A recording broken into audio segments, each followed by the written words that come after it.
Well, no matter what you might think, this is a Dharma collective. And so we're going to start out with some silent meditation.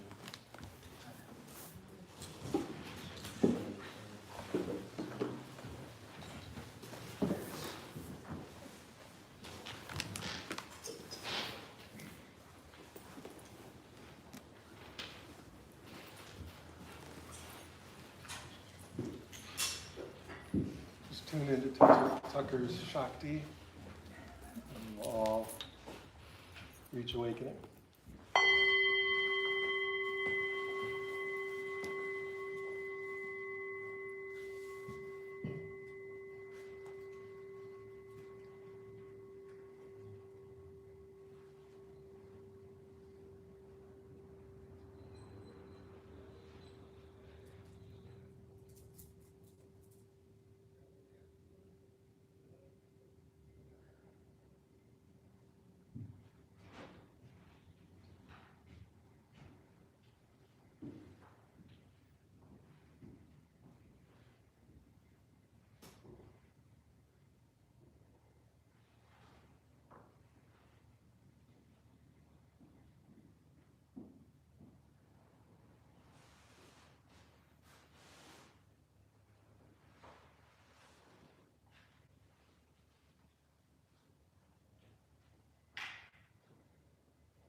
Good.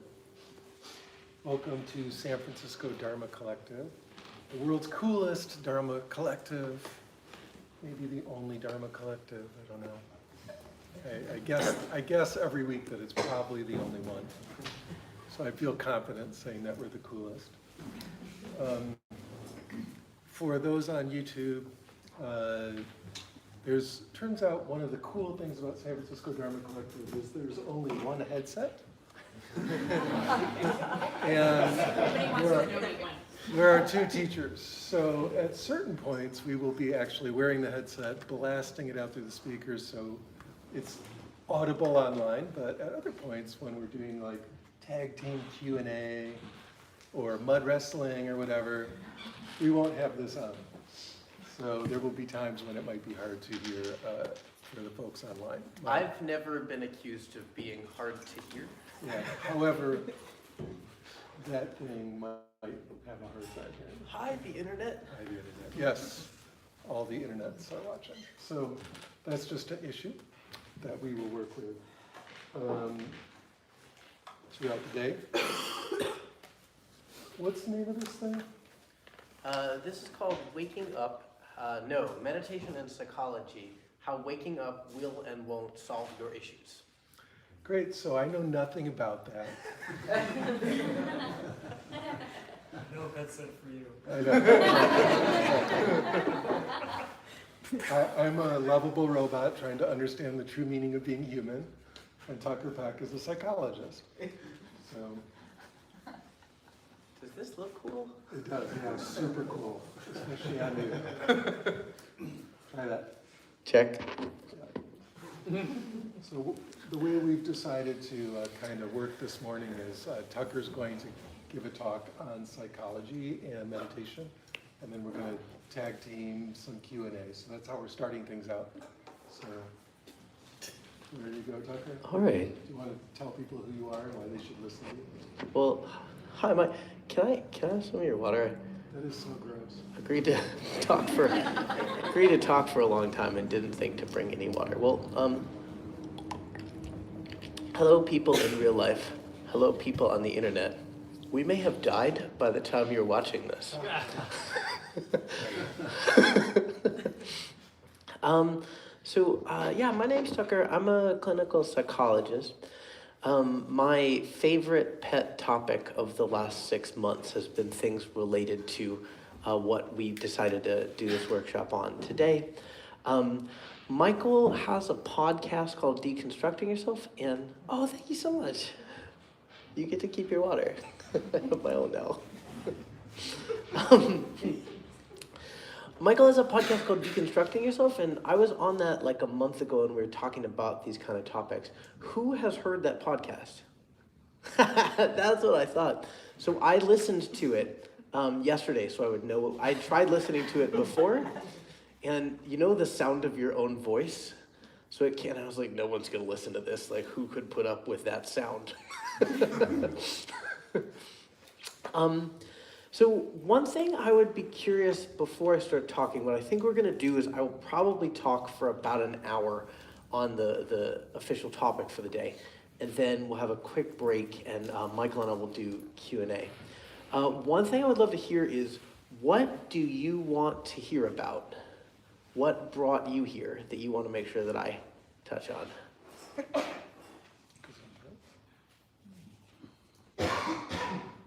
Yeah. Hi. I love the topic, and I love the idea of getting a little more clarity around what my meditation can do for my real world interactions. Awesome. Yeah. And what it can't also. Like, what am I asking too much of my meditation? That question makes me so happy. Yeah. Actually, a walking meditation can help with various kind of trauma. Cool. Oh, a lot of heads were going. I still have a pen. I will write that down. Great.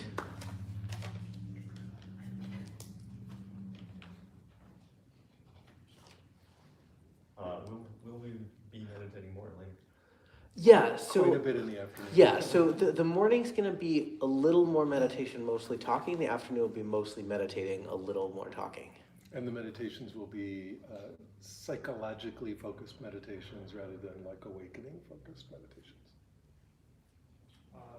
As a practitioner, with a client, would you utilize one or the other, or different zones? Yeah, cool.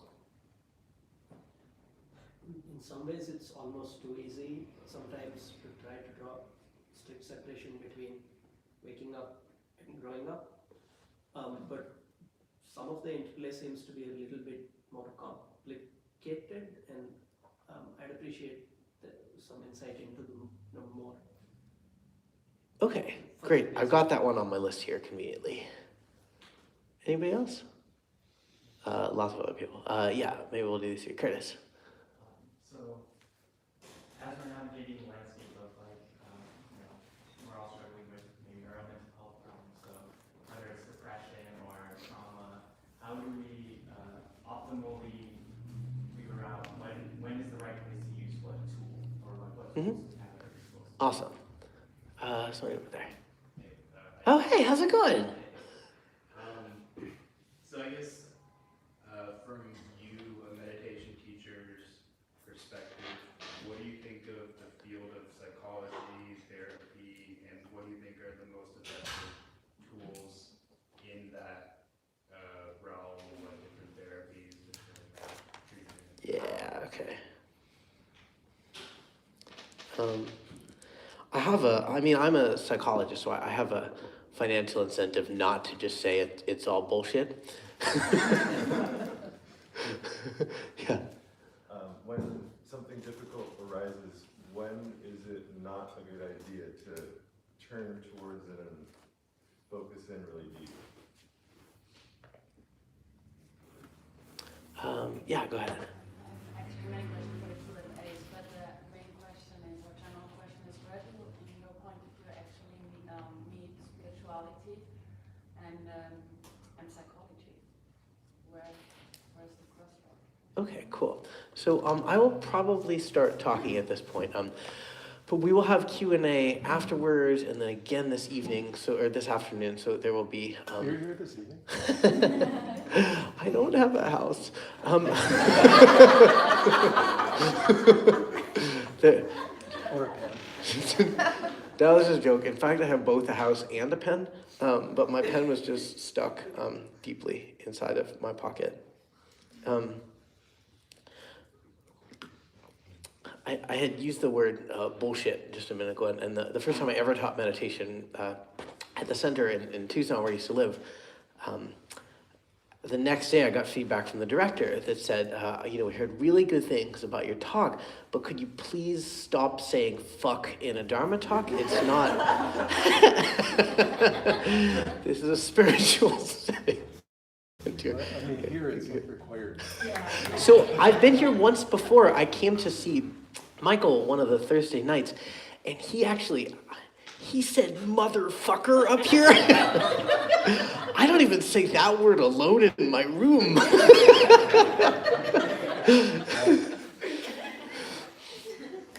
But anyways, what were we supposed to be talking about? Oh, right.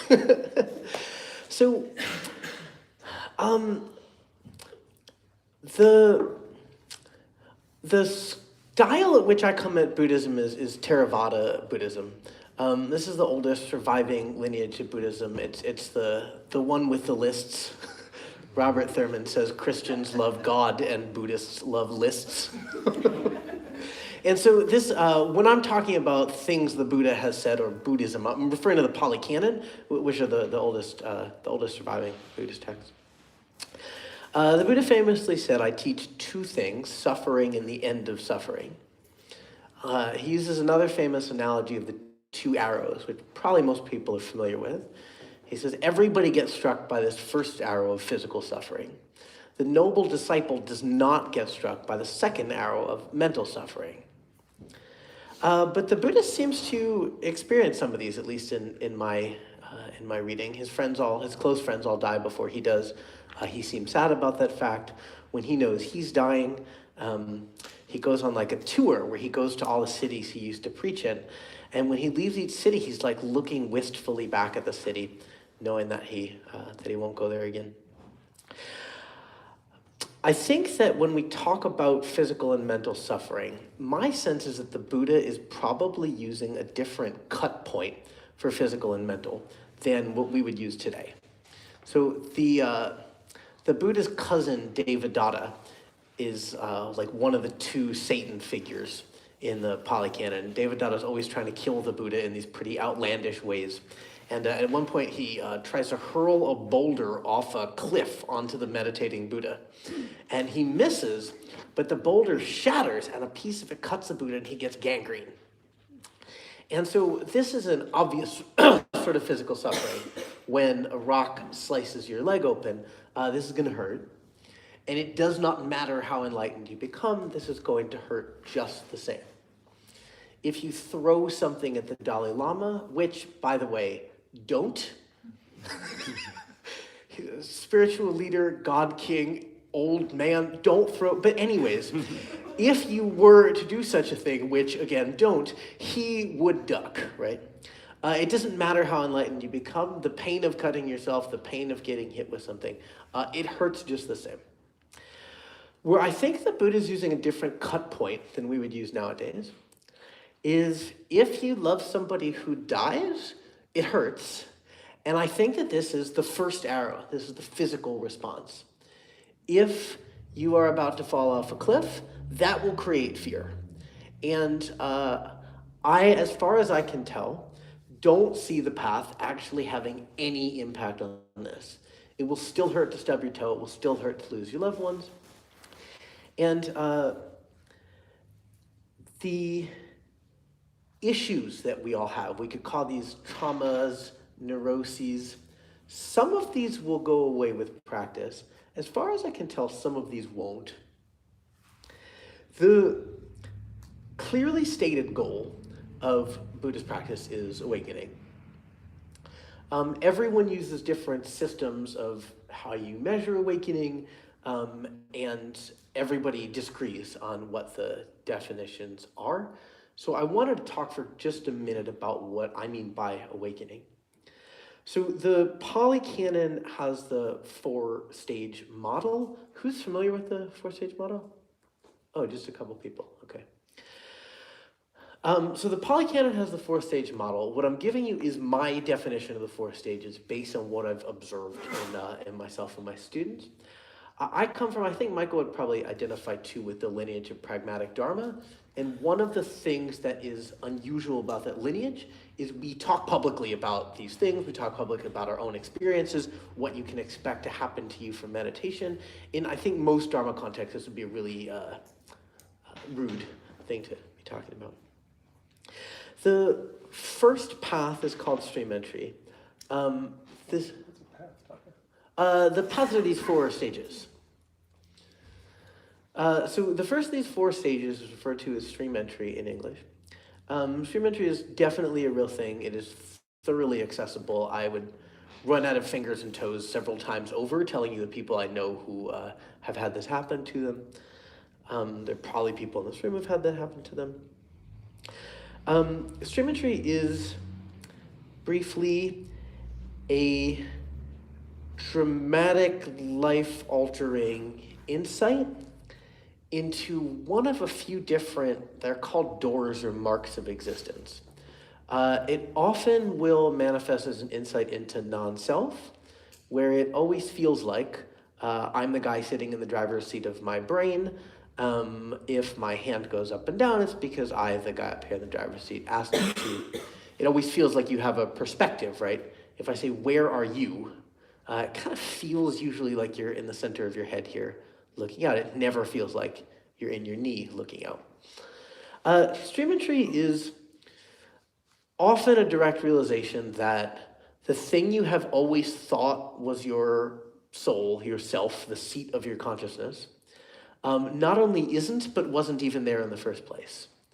It was a bunch of different things that you accidentally glued together, didn't see very clearly once they were all glued together, and it felt erroneously like you.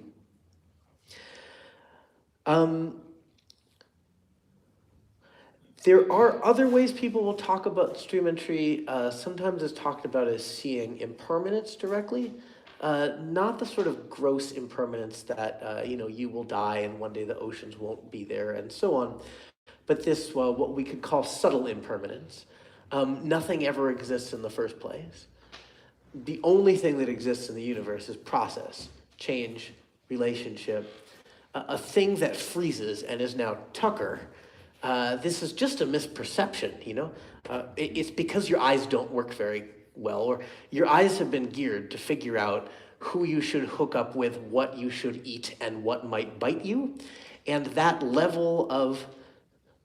The Venn diagram will actually have some overlap among these three categories. If you're lucky.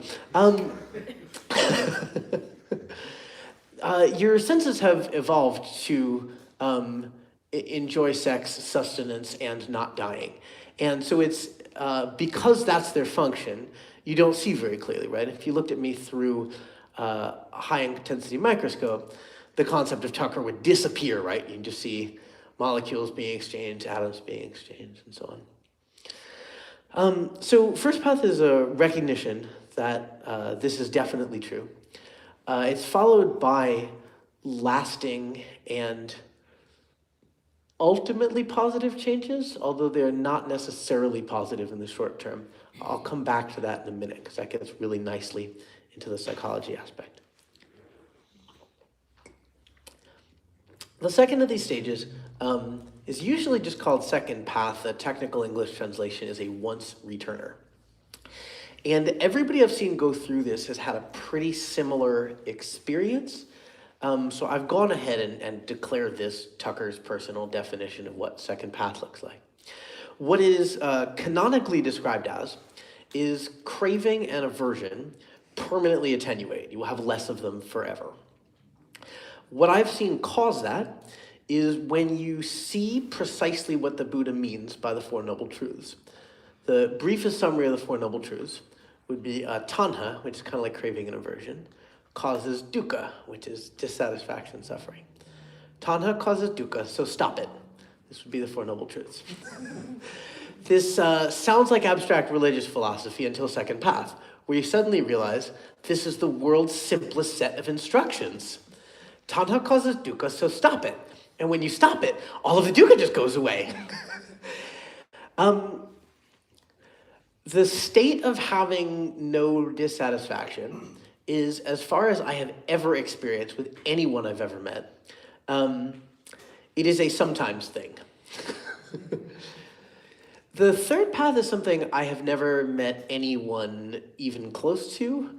I've met people who claim it. They are either using a different definition than at least what I think the Buddha was using, or you should run for the hills when you meet such a person.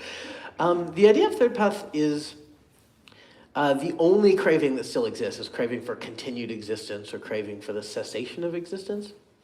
What this would mean is you would never again mix up inside and outside. What I mean by mixing up inside and outside is I might tell you you're ugly, and that might make you feel sad, right? I didn't exactly make you feel sad. I didn't open your skull up and, rearrange your neurochemistry. The emotions that would cause for you would exceed sad. The sadness is in here, right? It's a mental reaction. It's a purely mental reaction. We are almost always mixing up our mental reactions with things that happen out there. So you see somebody who's really attractive, and you're like, ooh, they're pretty. I should get closer. Turns out they're not pretty. They can't be pretty. Pretty is in here. I mean, not specifically that my head is especially pretty, although, sidebar, it is. Pretty is a concept in my own head, right? People out there in the world look the way they happen to look. Anything attractive or unattractive about them is in here. This is a misperception we are constantly putting on everything all the time. We are confusing our mental preferences with things that actually exist in the world, and consequently we're confusing the causes of happiness with moving around objects in the world whose nature is not to stay in the places that we have put them. Fourth path, I have to say, is quite unclear to me. When people in the Polycanon achieve fourth path, there's this stock phrase that's like, done is what needs to be done, the holy life has been lived. As far as I've actually seen, there's not an end to the path, and I've never met anyone who doesn't experience normal emotions for normal reasons, or anyone even close to that. It is definitely possible that many such people exist and they don't want to hang out with the likes of me, and that's why I've never met them, but I like the idea of teaching from my direct experience of students and teachers rather than things that, at least from my current vantage point, may be mythological. Between the second and the third path is an extremely large gulf, right? Like, if you're trying to drive from, I'm going to my hometown in Florida on Wednesday or something, and if you're trying to drive from here to Florida, I might say, oh, you'll pass through LA, and then there'll be Houston, and this is an accurate map, right? But I'm just not telling you how many things there are along Interstate 10. Actually, not really a lot. Phoenix, Tucson, El Paso, I think then it's Houston. There's really not a lot on Interstate 10, but once again, not relevant for our purposes here today. So the amount of progress you can make beyond the second path is vast, unlimited.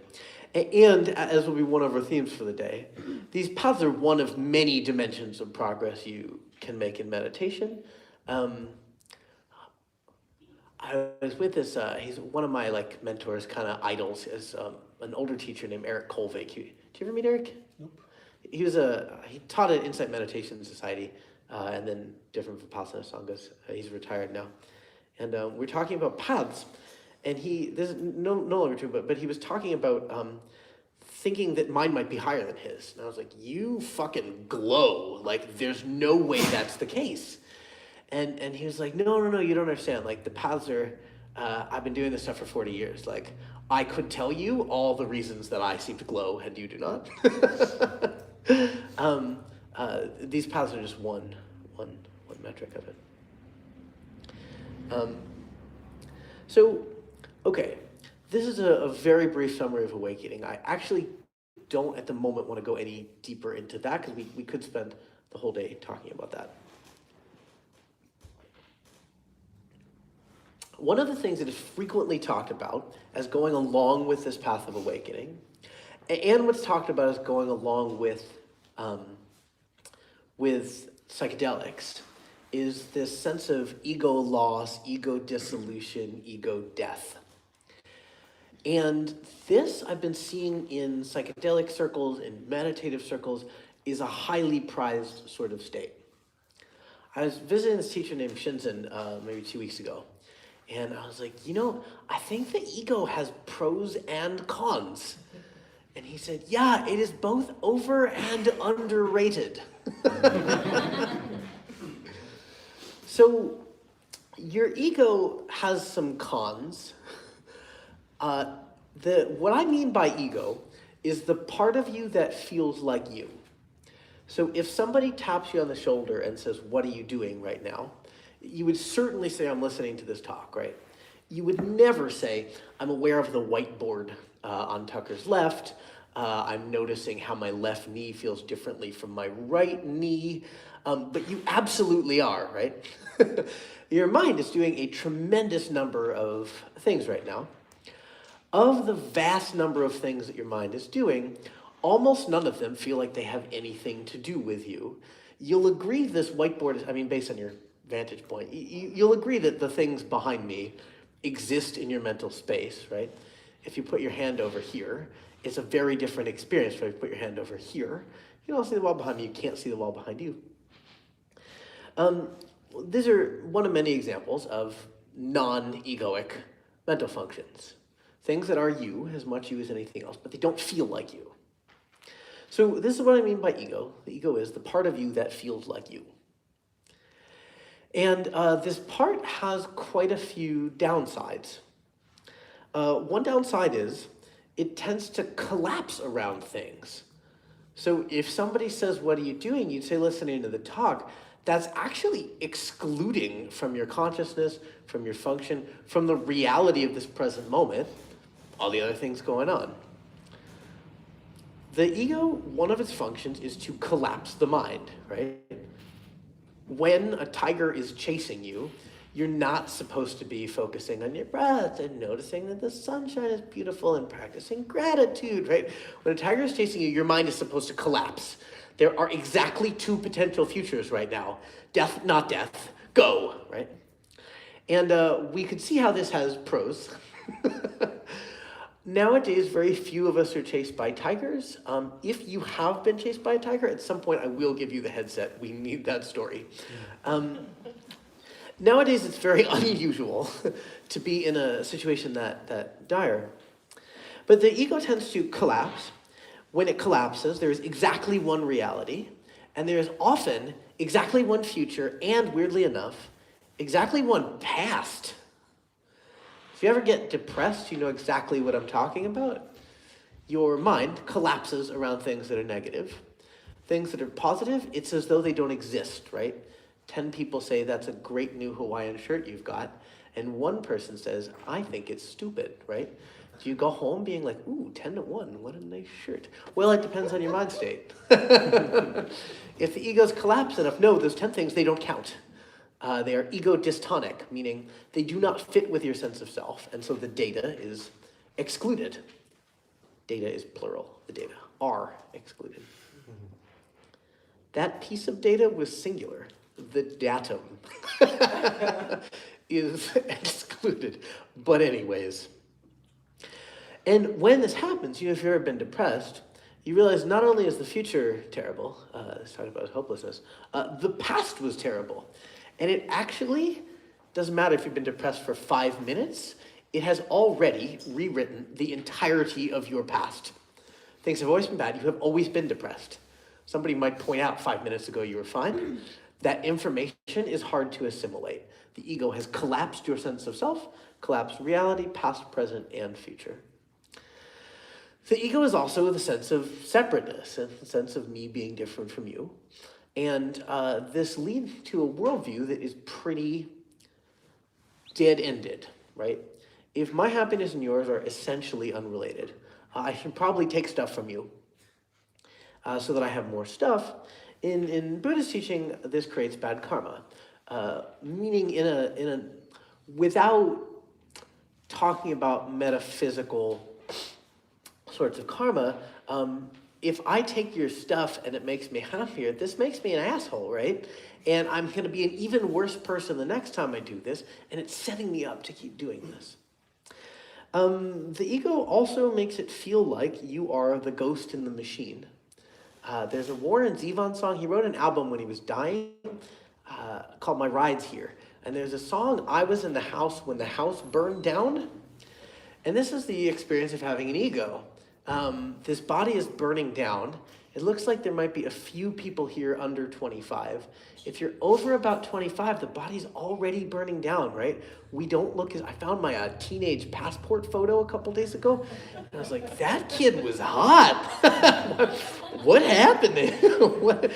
If you're over about 25, the house is already burning down, right? You're not getting prettier. You're not getting stronger. Evolution is done with you. The rest here is a bonus. So feeling like you are a separate self in a house that starts burning down pretty early in a modern lifespan is a quite untenable sort of position. It leaves you craving for security and permanence and stability, and these things are not possible, right? While we don't know what happens between now and the end of the story, we absolutely know the end of the story. And if you are stuck here in your body, this is a shitty end of the story. So the ego has some cons, and this is why there are so many spiritual systems whose function is to try to overcome these collapsed egos. It leaves you constantly grasping at things that will not really make you happy in a way that is so compulsive that you can't stop. The ego, however, has some pros. If we ask the question, should everybody take ayahuasca? I think it'd be hard to find someone who would say yes. Yes, everyone should lose their ego. That would be a great idea. One very useful function of the ego is it is the thing that regulates your psychology. When the ego disappears, if you've been in a psychedelic circle or on a long meditation retreat, who's done a retreat of a week or more, by the way? Cool, oh, what a cool group. And so you probably noticed the images of meditation you see in the media of like really attractive, racially ambiguous people on the beach sipping tea in half lotus. This is not what it looks like midway through a retreat, right? It looks like some sort of Pentecostal revival. Like people are crying and wailing and shaking. It's really intense. It's the opposite of calm. And this is what happens when the ego starts dissolving. All of these emotions and traumas and your whole personality has been regulated by this kind of tyrannical ego. But just like a real-world dictator, while the dictator will do a lot of bad things, they often have the effect of keeping extreme order in the country, right? They're very powerful. You don't want to buck them. The overthrow of a dictator often leads to chaos. And the loss of the ego can have the same effect. I got into this topic because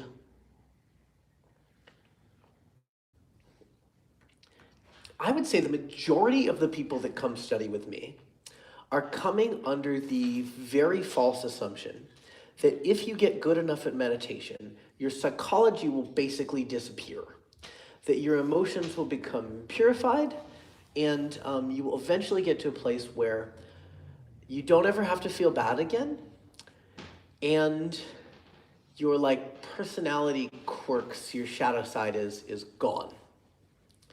Even in the Pali Canon, Mara is the other Satan character. Mara follows Buddha around for his whole life. Even in old age, Mara goes, you're an old man. Don't you think it's time to retire? Like stop teaching the Dharma? And the Buddha has this great line. He says, every time Mara tries to trick him in some kind of disguise, he goes, I see you, Mara, I see you. And then Mara slinks away, disappointed.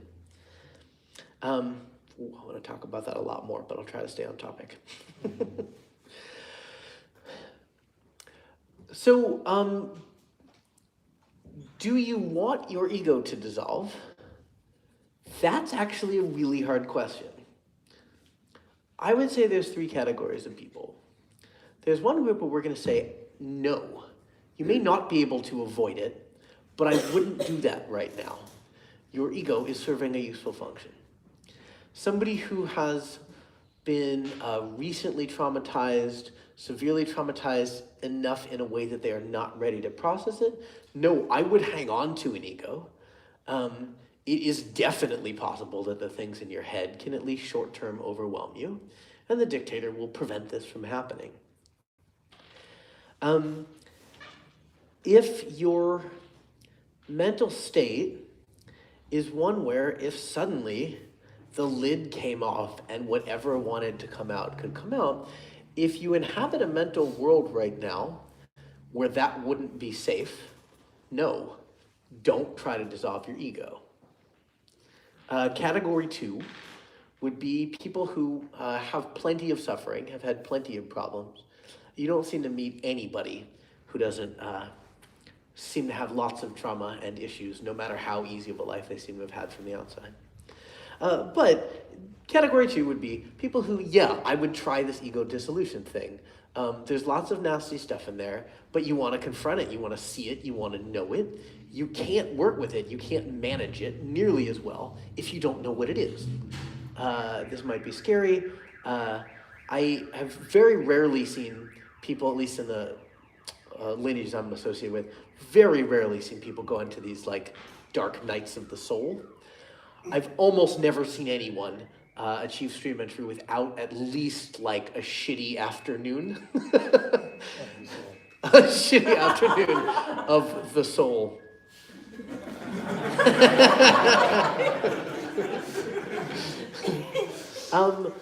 The ego has a function of suppressing nasty stuff. The loss of the ego will generally lead to nasty stuff arising.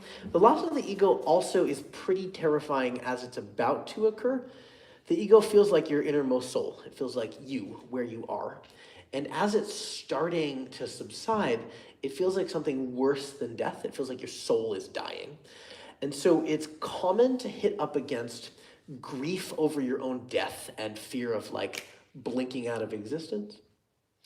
But, you know, I don't know how many people have gone through stream entry, but, you know, assuredly hundreds of thousands of people have been through this, and most of them have been fine. Most of them have been better for it. So category 1, it's probably the same answer to the question as should I take LSD, right? Category 1, no, like too much trauma, you don't want to go into this kind of a realm. Category 2, yeah, this is good for most people. I think it will be good for you. Category 3 is when it turns out it wasn't good for you and there was no clear way to have predicted that in advance. LSD is probably a good metaphor for this, right? Every now and then somebody's going to have a really bad reaction to it where you couldn't have figured out that that was going to happen. While they don't have similar after effects at all, in fact, the reason most of us have heard of meditation is in the 60s, people were taking LSD and coming back down. And people like Tim Leary and Ram Dass and Ken Kesey and the Beatles went to India to learn ways to not have to lose the experience, ways to keep the changes that it was creating for you. So your ego has pros and cons. It is both overrated and underrated. I guess everybody heard the podcast, so I don't need to tell too much of my own story, but I had a terrible dark night. And so the type of meditation that I've been teaching is one that is not supposed to be like a rocket ship to stream entry.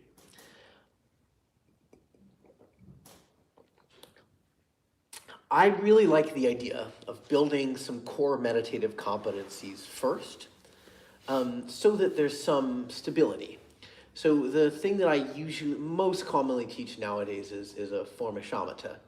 And shamatha is stabilizing your breath and your attention. And this feels really nice. When the ego disappears, you can feel like everything is falling away, nothing exists.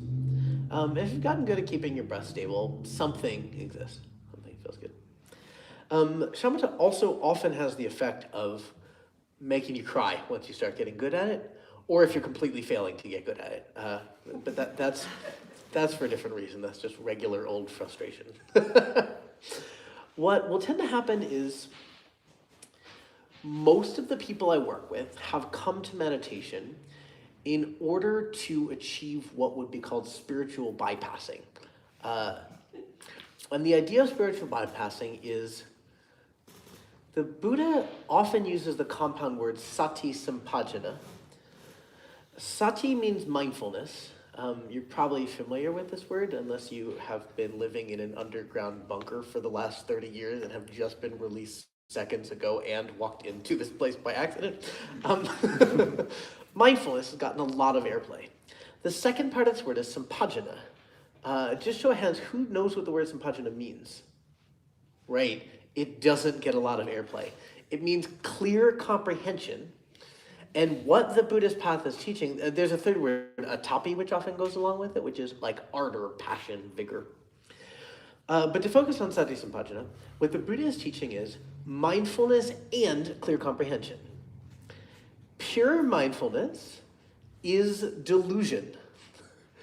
Pure mindfulness, if all you know is all these things that are arising are not you, and so you can ignore them, this is delusion.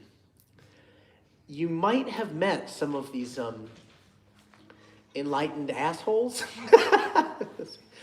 I never experienced anger. That's not where that's supposed to go. It's why I make the semi-joke about if somebody tells you they are perfectly enlightened, check their definition and then head for the hills.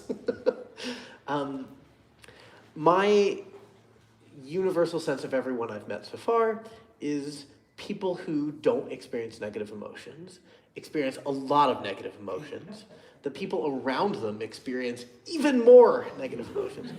And they themselves are not aware that it is occurring. I've seen this happen a lot.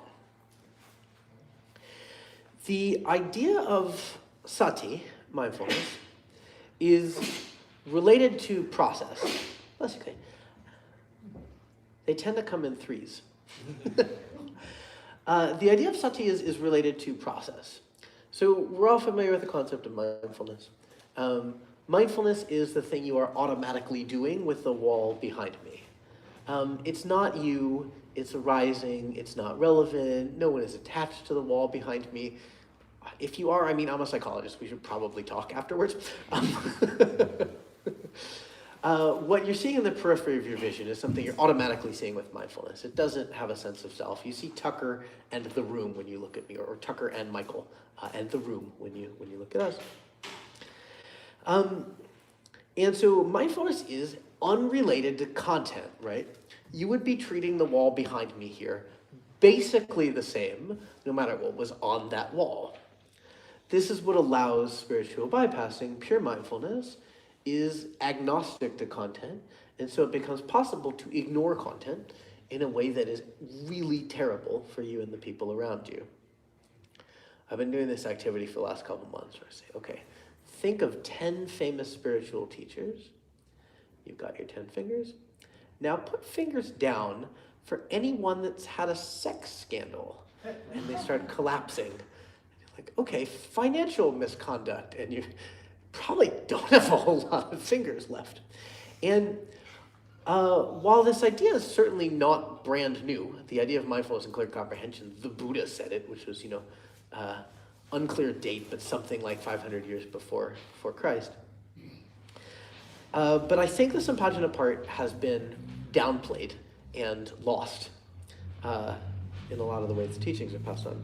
Sampajana is content-based. This is what clear comprehension means. If you were unable to see the wall behind me, what was it? If you were unable to see the wall behind me, this wouldn't be very good for you.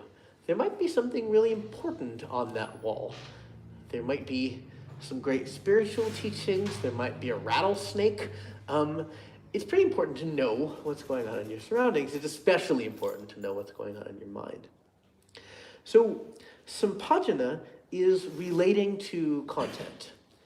It means if you are angry, you know you're angry.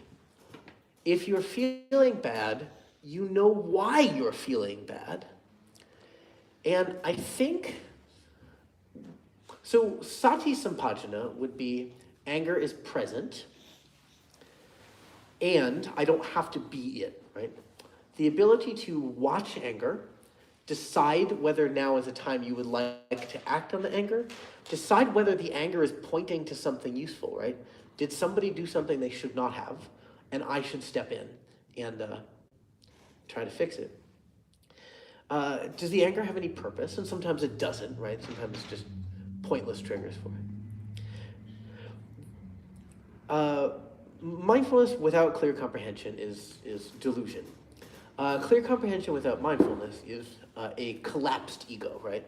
So anger without mindfulness is decisions are being made unconsciously, and when you have ruined a friendship, wound up in handcuffs, is when you now get the opportunity to decide whether you should have done the irreversible thing you have now done.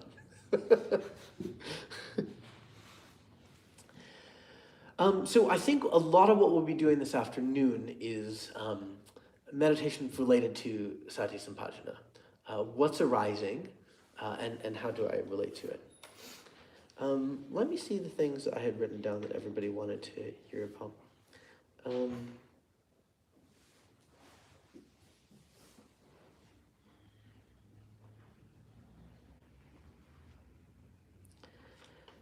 So, how would you know if you were practicing without sampajana? There's a couple answers, none of which are terrifically satisfying. One is you may find your practice, and this happened to me. I was teaching this retreat in Denmark last summer with a friend of mine named Upali. And the night before the retreat, we got a hotel room together, and he was like, let's meditate for an hour. And I said, I don't actually know that I can. And he was like, we're about to teach at 10. You're gonna have to figure this out. I had hit an absolute dead end in the practice. My mental health had gotten pretty bad. It wasn't, this awakening thing has been working for me. So like my mental health was pretty bad. It wasn't causing a lot of suffering. I felt quite okay. I can tell you, if you asked me what my sensations were, I would list a lot of negative terms, but I felt okay. One way you might find this is like this. Your practice kind of hits a dead end. If you're moving too far away from your mind, your meditation will often just stop working. A dead-end meditation is either one that you hate so much you can barely sit through it day after day after day, or it kind of chills you out but doesn't seem to have any lasting effects beyond kind of chilling you out. But what causes lack of clear comprehension are defense mechanisms. Defense mechanisms are unconscious ways of not knowing what's happening out of the usually incorrect belief that knowing what's happening would be too painful. The thing about defense mechanisms is they are unconscious. This means you don't know you are doing them, and you can't actually directly figure it out. In Buddhism, there's a teaching of the three jewels. The three jewels are the Buddha, the Dharma, and the Sangha. I like to think of these in modern, useful terms rather than historical ones, where the Buddha is not Gautama, who is somewhere between fictional and deceased. The Buddha is the example, somebody who has walked this path farther than you have and makes you feel like you can do it. And if it's at all possible, I would suggest getting a one-on-one regular teacher that you're able to meet with, somebody who can see what's going on with you. And if you're falling into a delusive space, which you will not recognize, a teacher can say, hey, I've noticed such and such. The second is the Dharma, it's the teachings. If you haven't actually studied the teachings, they're written in a difficult sort of ancient style, a little hard to get used to, but they're great. My last retreat, I actually didn't have a teacher. I did a 10-day retreat just with access to Insight, which is a website that has a bunch of Dharma teachings on it, and anytime I got stuck in the practice, I could actually just read the Dharma. The third is actually, of all things, written on my arm. The third is the Sangha. My arm here is Sangam Saranam Gacchami, which is I go to the Sangha for refuge. Awakening is a team sport. Awakening has to be a team sport. It is even a classical teaching that the Sangha is the most important of the three jewels. And a pretty famous sutta, Ananda, the Buddha's attendant, says to him, "Isn't it wonderful, Lord, isn't it marvelous, that noble friends and admirable companions are half of the holy life?" The Buddha says, "Do not say this, Ananda, do not say this. Noble friends and admirable companions are the whole of the holy life. A monk with noble friends and admirable companions will be sure to develop the Eightfold Path." Awakening is a team sport. Do not do this alone in your bedroom. I had told on the podcast the story of being an undergrad and going out with a philosophy professor. So, a huge power differential between the two of us. And I was so in my head from just meditating in my bedroom a lot that I told her to shut up. I thought, my thoughts are really important. The direction I want to go in is so exciting. Your internal reality is not as exciting. So I'll just control the conversation here. This is why awakening is a team sport, without anybody to tell you that you aren't seeing how you're acting. You probably won't notice it.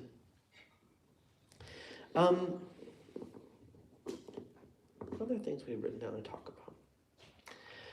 So if you are in the category where waking up might not be a good idea, or even if you're not, what this means is you have issues, and these issues are unlikely to go away. I went hiking yesterday, and maybe about 5 years ago, I was hiking in Durango in Colorado, and I was an icy trail, and I fell off a cliff.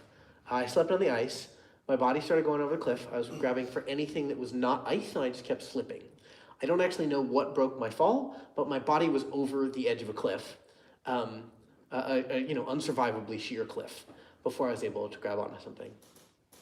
So I went hiking yesterday up Mount Diablo, and we took the good road up and the bad road down, which is backwards. You're supposed to do it the other way, right? And so we're on these very steep downhills where we are constantly slipping and sliding and falling. And I was becoming paralyzed with fear. This to me is first arrow, right? Trauma around falling off a cliff leads to paralysis, leads to viewing a situation incorrectly as way more dangerous than it actually is. And there were times at which I was finding I literally could not move my body. It was so paralyzed with fear. The awakening stuff, all the meditation, this really did help quite a bit. I was cheerful while all this was happening. That part was nice. I would find my body would freeze, and I was able to say, this isn't really this dangerous. I cannot move. Let me see what's possible, let me wait until I can move. And sometimes I'd find it was possible to just sit down and kind of ruin my genes by like scooting down the trail. Sometimes I'd find I could put one foot in front of another. This is mindfulness, right? Okay, here's terror. The mind has collapsed because of terror. What can I do with it? The terror, the trauma of falling off a cliff, really untouched. No different than it used to be. So, how do we deal with this realm of trauma and of, I think I'm going to use the word that we have on the title of the talk, which is issues. How do we deal with issues? They do sometimes resolve through meditation. This is in the school I most often teach. It's called purification. It's the same word as catharsis. And it's what's usually happening around the third or fourth day of a long retreat. It's when the silence causes the defense mechanisms to start breaking in a slower sort of way. So we're not overthrowing the dictator. We're gaining liberation for one province. We're overthrowing one government bureaucracy, but not all of them. So meditation will help with some of your issues. I would express absolute certainty it will not cure all of them. So, my thoughts on how meditation helps with issues is mainly the way that you develop the sati sampajana when the terror arises, to notice that it's terror, to notice that it's constricting your movement, to notice that you have issues, they are currently affecting you in this moment, but not to have a complete mind collapse around it. With enough meditation, you get this kind of schizophrenic thing where maybe 80% of your mind is extraordinarily upset. And 20% is like, that other 80% is pretty pissed off over there. This is amazing, If this were all you got from meditation, I would be telling you all to do it. The cool things that come from awakening, many of them are sometimes things. The relief from all suffering, the relief from doing all stupid things yourself is a sometimes thing. Levitation. Sorry? The levitation. The levitation. Mind control. I went, there's this really hippie beach in Vancouver called Wreck Beach, and there's this masseuse who works on the beach, and the first time I met her, she goes, I can change the wind with my mind, but it only works sometimes.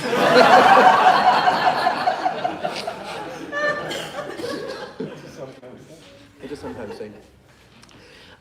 There's a few things that I found are always things, or almost always things. One would be like the ability to act in accordance with your values rather than your emotions.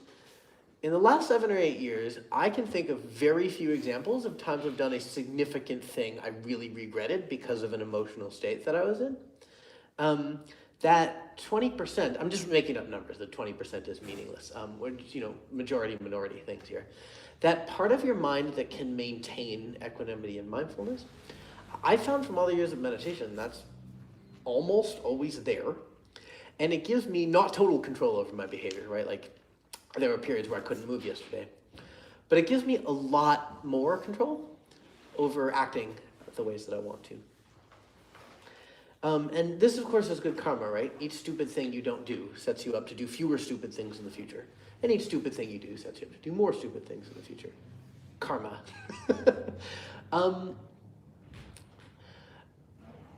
The other, so the meditation does pretty uniformly also do the thing it promises to do, which is when I get depressed, which I still do, it doesn't hurt as bad. Or it does hurt as bad, but that 20% really mitigates the pain. Depression now feels like getting the flu. I get it about once. It used to be, cyclical for my whole life from the time I was a little kid. And it would go for months. Now it's short, a couple days. It's way more intense. I just wake up, my body's 1,000 pounds. But the depression, it's come to feel like having the flu. I'm pretty severely impaired. There's no mental movement I'm going to be able to do. There's no volition that's going to make me stop being impaired. But I can do stuff. Like, it's harder to move, but I can move. It's harder to focus, but I can focus. It really does pull out that second arrow.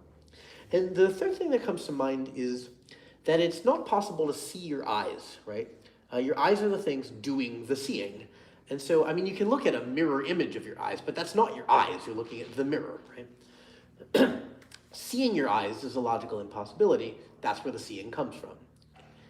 In your mind, there are no eyes, right? I guess that's a good double entendre. It feels like something is you, that some object of consciousness is the seat of consciousness. There are only objects of consciousness. There is no seat of consciousness. Everything you have ever experienced or will ever experience is an object, right? It's something you are experiencing. It's never you. It's never the experiencer. Because you can't see your eyes, the part of you that feels like you, the ego, is largely invisible, and there's not a lot you can do about that. Post-awakening, even though you may often feel like you have a self, it's pretty easy much of the time to turn it off, to realize, oh, yeah, that thing feels like me. Okay, we'll look at it. Yeah, it's data, it's sense objects. Okay, now this thing feels like me. Nope, data, sense objects. And pretty quickly to remember, I could do this all day. I'm not going to find me. There are no eyes in the mind space. And so, because there's no eyes in the mind space, it then becomes possible to see the entirety of the conscious mind, which wasn't previously possible. So these are all ways that meditation, practice, and awakening do help with your issues.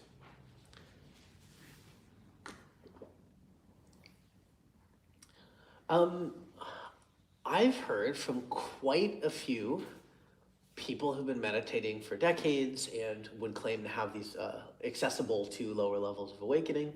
A lot of them have been for psychotherapy subsequent to this occurring. And the reason is the content may remain pretty unchanged. To me, it felt like my whole life I've been watching the same movie. And with awakening, now it starts looking like a movie, right? Part of the mechanism of awakening is your craving is going down and down and down. And if the movie's really good, you cannot look away from the screen. It is too compulsive, too addictive. When the craving goes down, you can now look away from the screen. It's like, there's a projector up there. There's a guy standing at the projector. There's a screen. But the movie doesn't seem to change. It's the same stupid movie I was watching beforehand. One of the benefits of therapy, one of the ways it's opposite to meditation, is I guess both therapy and meditation are impossibly broad terms that can mean just about anything. But most schools of psychotherapy are going to be content-based, right? When you go to a therapist, you talk about the stuff that happened to you and what is going on in your mind. It's very unusual to go to a psychotherapist and talk about how we relate to mental content and the nature of self, right? If there was some psychotherapist who was going to do that, it would probably be me, and I don't do that.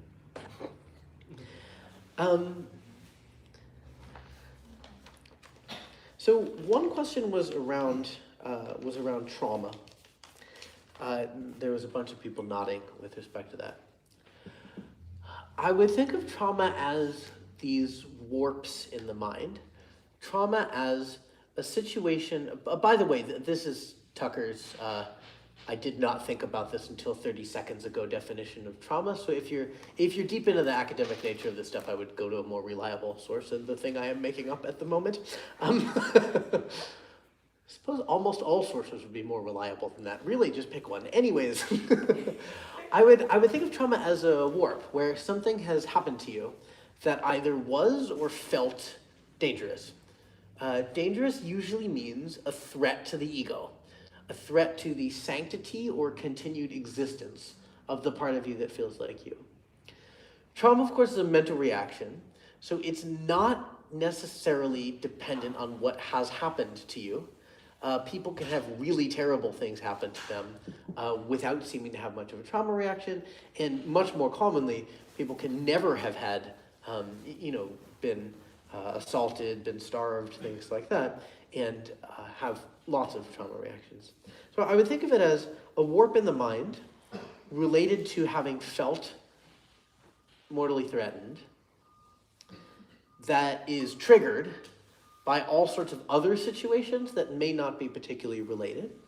And so this fear of mortal danger can get triggered by all sorts of unrelated kinds of things.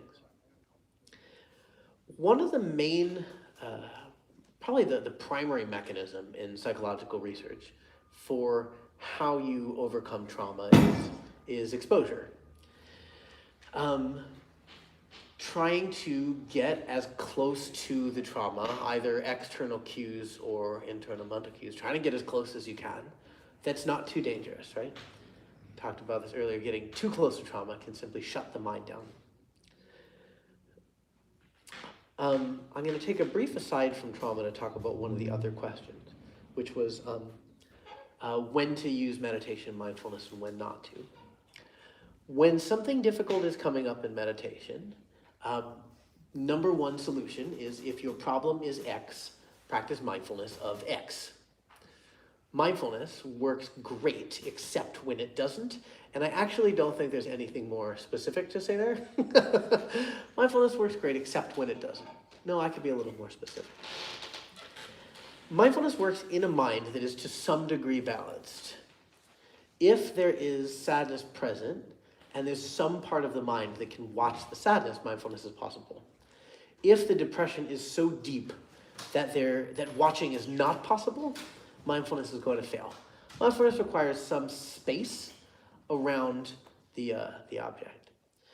So if you are finding that meditating on a depressed mind, on a psychotic mind, is just making it worse, it makes a lot of sense, right? If your mind is just miserable, to watch the misery could make you more miserable. If your mind is psychotic, to sit with a psychotic mind would lead you further into delusion and so on. That's the point at which I would do something else. Doing something else might be a countering meditation. So if it's sadness, to do the sort of practice that brightens the mind, that brings in happiness. With respect to trauma, it's similar.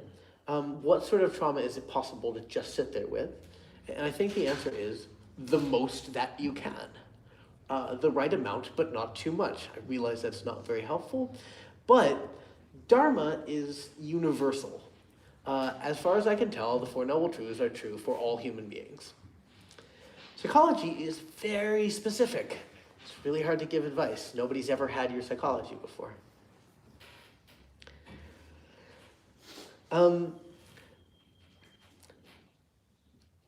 There was a question about, with respect to trauma, you can actually in therapy go directly into the trauma in a way that you largely won't in meditation. Most meditation teachers are not therapists. Going into trauma leads to extraordinarily strong emotions. Many people are not comfortable leading someone into that level of strong emotion. A therapist is going to know how to talk you down from it, how to get you into a place that feels really unsafe without any lack of safety, and knowing how to pull you back out. So the idea of exposure, it's a mechanism, not a treatment. Most trauma therapies are going to center around some sort of mechanism related to exposure, although not all trauma therapies. I think psychotherapy is great. I really feel like if you haven't tried it, you probably should. It's generally covered by insurance, and you just get a chance to talk about yourself and your issues and how you got to be who and where you are, and what sort of like warps and twists are in your mind. Things where incorrect viewpoints and threats of danger cause you to be delusional and compulsive. I would venture that everybody has that. Things in your past that have led to you being delusional and compulsive. Incorrect views or fears of mortal danger. Somebody asked, like, what's the best type of psychotherapy? The research on psychotherapy is something like 1 to 8% of the variance in outcome is attributable to what kind of psychotherapy you do.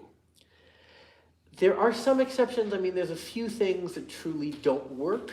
There's a few things that can make you worse. There's some data on like positive psychology can actually make matters worse. This kind of like anti-Buddhist idea of like focusing only on positive things and then the negative kind of disappears. First noble truth is the truth of suffering, right? It seems like the vast majority of what determines whether psychotherapy is going to work is the relationship between you and the therapist. If it feels good, that's a good sign. The other thing I would look at is, are changes occurring over some reasonable period of time, maybe 2 months? It feeling good isn't a great metric. The most outlandishly delusional people I know, many of them have been in long-term psychotherapy without becoming any less outlandish or delusional than when they started. The fact that you like therapy isn't such a great sign. The same way that if all meditation is doing is chilling you out for a few hours afterwards, there's probably something wrong going on in the practice. So these would be the two things that I would look for. Does this relationship feel good? Does it feel safe? Do you feel over the course of a couple weeks like there's nothing about you so ugly that you couldn't tell this person? And do things seem to be getting better? Feedback, again, from the Sangha. Sangha meaning however you define it. People should notice that you are changing, particularly people close to you. We're on towards the end of our hour here. Let's see if there's anything I promised I would talk about that I thus far have not. Okay. Let's take a break, and then we'll come back for Q&A, and we can cover some of the other stuff.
I don't know the answer.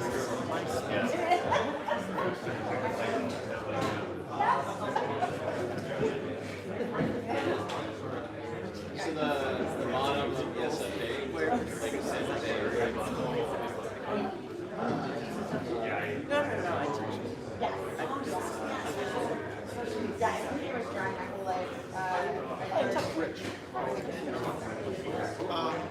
So I said you had a teacher practice. Is that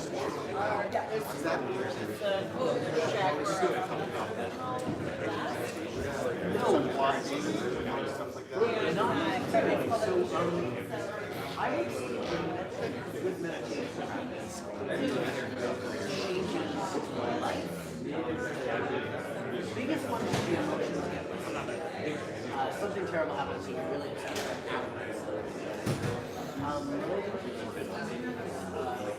choosing that. I mean, I love it. I think the ambitious kind of like equal tech it's not as much like there is maybe a difference. When you're optimistic here. I see. But I'm not giving you talk about the dark. And I read The answer here is that I can do anything. and like things come up with a lot of all this stuff. I've been a lead follower. I just don't get that. So I'm wondering, I like A lot of like I've done some psychotherapy. That's helped a lot. But I also had principle. I haven't had a lot of childhood. Basically taking a course on autistic child. Those are like the first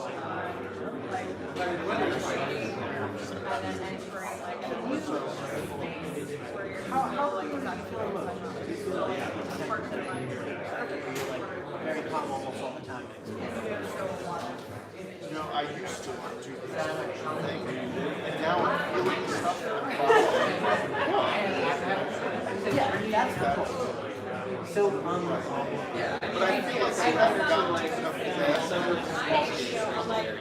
I wouldn't think of that as necessarily true. People who are like me, like we have lots of dramatic environment. People that are more like Right, it's more like it's not like well, that was probably whereas explosions and feel emotions, you can feel the building, you can choose it, they never cease.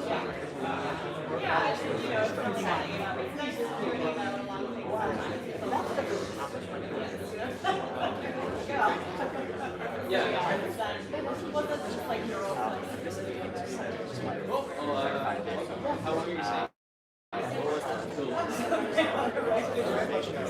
So yeah, that's a lot of it. As far as the activities, the dialect,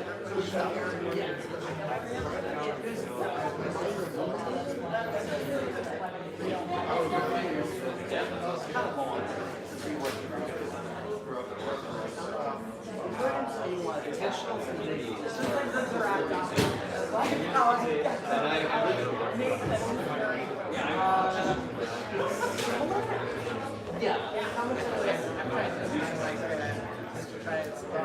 Yeah, I know of startups that sort of trying at this one.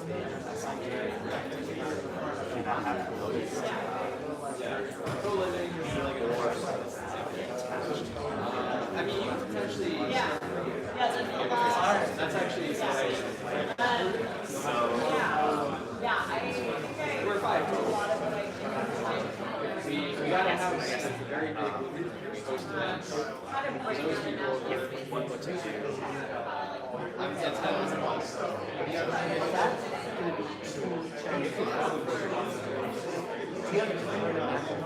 No, so the concept is much more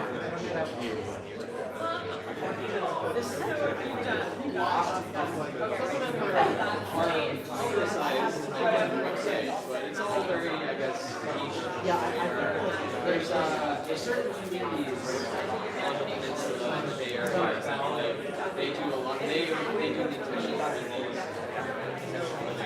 And then I think there's like just the average people. yeah, I love you. Hi, the internet.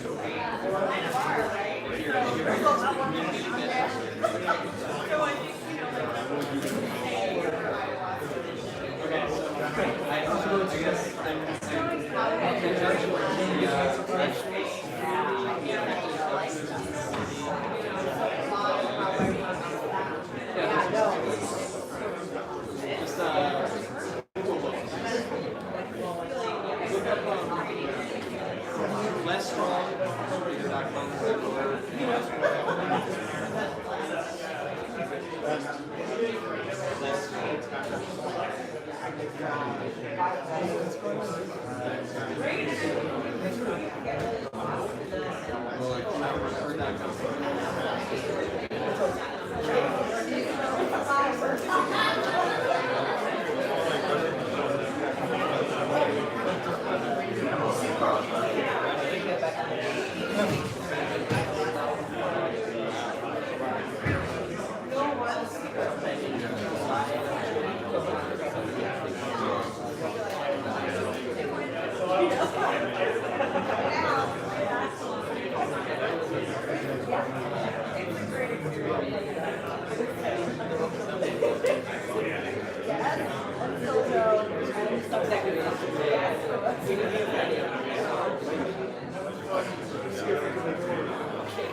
So we're going to do Q&A now, and in the Q&A, I actually get to speak too. Look, Michael Taft's here. Yeah. Of course, I'm sure you have a lot of questions specifically about the stuff that Tucker brought up, and also we'll meditate after that. Well, you can go first. What's your name? Andre. Yeah. Yes. Hi. Thank you for the talk. In your analogy of there being no eyes in the back of your mind, I had a very weird feeling about that because I was curious where identifying with the observer mean anything to you? Like, because there is a part of your mind that is observing your experience, like a part of there is the watcher, the observer. I've heard these names, and you can have the experience of feeling like that's you, and I'm just very curious how that fits into the whole thing. So in Buddhist teaching, this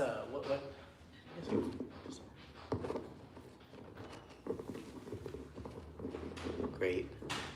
Well, we can also we can just use this as a handheld mic. We can pass it that way. Okay.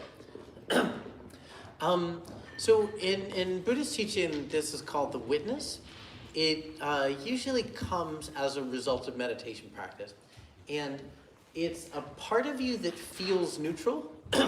It still feels like you exist, but it feels like the you that exists is not really touched by any of the mental content. It's in a place of observation. And the witness is supposed to be a temporary thing. The witness eventually falls away. Of all the objects of consciousness that you could mistake for being the seat of consciousness, the witness is the safest, or one of the safest. But it's still an error. It's still the belief that there's a place from which the consciousness is emanating. It feels like a place in space. It feels like a you that is separate from the objects of consciousness. And yeah, at some point, this is supposed to fall away, and it often will. Yeah, so the witness that Tucker is describing is really a mini ego, right? It's a lot better to have the witness consciousness, because at least there's something looking at all the other stuff that's happening and feeling neutral about it and being able to do vipassana on it and to have some kind of equanimity with it and all that. So it's a huge, upgrade to feel like, okay, I'm back here as this witness consciousness. But, the long-term 1,000 years, 2,000-year critique of Vipassana is that if anything's going to go wrong with Vipassana, the main thing is that you get stuck as that witness. Okay? Because it is an upgrade. It's really good. It gives you a handle on life. You can take care of most stuff in a much more improved manner from when you were just slavering ego spitting everywhere. And, suddenly you're way better off. But eventually you got to notice that the witness is actually a mini ego. It's got a feeling of emotion. It's got thoughts happening. It feels like it's coming from a certain spot, all that. And so the antidote is actually to just turn the awareness that the witness has been putting on everything else. You put it back on the witness itself and it deconstructs. Okay? But you got to know to do that. So, yeah. Now I do. I went to a workshop last year on the headless way. Is anybody familiar with that? Oh, it's this really trippy meditation you can teach in 30 seconds. So take your finger and point at the carpet. And you'll notice your finger is here, and your finger has shape and form and color. And the carpet is over there, and it has shape and form and color. And now take your finger and point at your face. And you'll notice this is actually very different. Your finger has shape and form and color. Your face does not seem to exist. Your finger is pointing at like an open, lucid awareness, but from your vantage point, it is pointing at nothing. This is a fun trick. You just go like this enough, and then you get enlightened. I don't know. Results not typical. Do not try this at home. Yeah. If you could say your name before you ask the questions, I like knowing people's names. Yeah, I'm Blake. And my question is, the way you define trauma, it's the ego feels under threat and can be triggered by in some fundamental way, and it can be triggered in other circumstances. So then, say, first path or some enlightenment experience where you have the ego dissolution, can that itself propagate a trauma that then you need to recover from? Yes. That was all.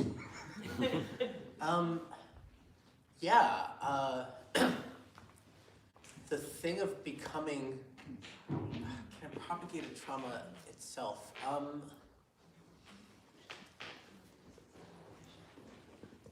I don't exactly know the answer to that one. It certainly can be, it feels good when it happens. It's the after effects that are pretty unpredictable. The after effects can really go in either direction. Sometimes it will lead to these huge reliefs and decreases in suffering, and life is just so smooth. Other times it will lead to I had 2 students recently going through it in a similar kind of way, where it leads to like a, almost like bipolar disorder, where a couple days it's like you're living in heaven, and then it's like the mind just gets teeny, teeny, tiny and collapsed. The ego has this function of producing stability, right?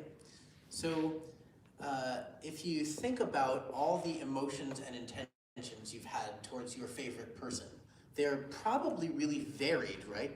All of us get hateful, angry intentions toward the people we like. Sometimes we think we don't like them so much. The ego provides this stability where you have a character that presents clearly despite all the impermanent turbulence beneath that. So I think that can be traumatic when like suddenly there's anger and there's like nobody around to cope with the anger. I think the question of like, have I seen somebody traumatized by ego dissolution? Not exactly. I've more seen it where like ego dissolution will cause a trauma to explode that had been previously well regulated. And that I have seen in similar to LSD. I mean, the cases of people who get broken by it are rare, particularly relative to how many people have used it, but those cases exist. I've seen them in meditation where ego dissolution leads to at least medium-term bad consequences. And I think I only have something to say about previous to the, stream entry experience, which is that you can get really close to waking up and it feels a lot like you're about to be annihilated or obliterated or torn to pieces, never to be returned, right? That's not everybody's experience, but that is a common experience, and it's a lot more terrifying for some people to experience than those words sound. But if you really think about, about to be torn to shreds and annihilated, what that might really feel like if you were going through it right now, it can be super terrifying. And so, like maybe the most terrifying thing. And so I think you can get, near awakening a bunch and have it be pretty upsetting. And I think for some people, they just never go back in there. They feel happy to have escaped. And it, whereas if you just take that next step, it's going to be okay, right? Because it turns out you did want to be annihilated. The ego didn't, and of course the ego function, as Tucker's been saying, the ego function is super useful and really powerful, and we need it to do everything right all day long. So that will reboot also, right? That didn't go away permanently. So I guess this doesn't talk about trauma specifically, but that thing, getting close to that a lot and trying to get close to awakening a lot can be very upsetting for some people anyway. Nancy. Yeah. I think for me, one of the most frustrating states to be in is when I guess that like self-defense kicks in and like a mental block comes over me, and even though I'm trying to recognizing that there is a mental block, it gets very difficult to get past it and figure out what's actually going on in my mind. So what would you recommend as like a technique, or like what should we do with that? That's a really good question. I'd be surprised to hear that. I would think many people here have a similar one. This is where I would think of meditation and some form of therapy as complementary. I would probably suggest both. So there's psychological constructs in your mind. They're probably unconscious that are telling you this is the right thing to do. You'll probably find these constructs that lead to compulsive behaviors, which can include freezing and becoming defensive like that. These constructs usually follow a similar pattern. They're ultimately compassionate, its goal is to protect you. It wants you to be safe, and it will do what it takes to make you safe. The other component is they tend to be really dumb, I guess. Like, I tend to think of them as programs written with 3 lines of code. They don't have a sense of what will keep you safe, and they often have no access to feedback. So it doesn't matter that the last 1,000 times you did this, it did not help. When the trigger comes at number 1001, you have to do it again. I was introduced to a school of therapy about 2 years ago called Internal Family Systems, and a bunch of people are nodding. I've gotten really into this one. It's where you basically treat all of these different 2-bit programs like they are characters in your head, like they're a boardroom or a family that is trying to live together. And it often turns out that if you take the mental program that's saying, when you get feeling X, you must do Y or you will be in danger, she's serving a useful function, right? You actually, in most cases, you wouldn't want to just completely destroy her from your mind. You need her sometimes. Some of these programs, often because of traumas of scary things that have happened, these programs are just running on overdrive. So you can actually do psychotherapy like on the particular program. They'll also help you find alliances. So if one part of your mind is overly timid because it's seeing danger where there is none, some other part of you might be overly adventurous and like wants to live a life well lived and really hates this one that's shutting everything down. So they'll actually like negotiate among these parts. So in terms of therapy, there's a bunch of different ways you can address it, and I really suggest therapy for something, especially things that are old, patterns that have been around since you were a kid are less likely to disappear with meditation.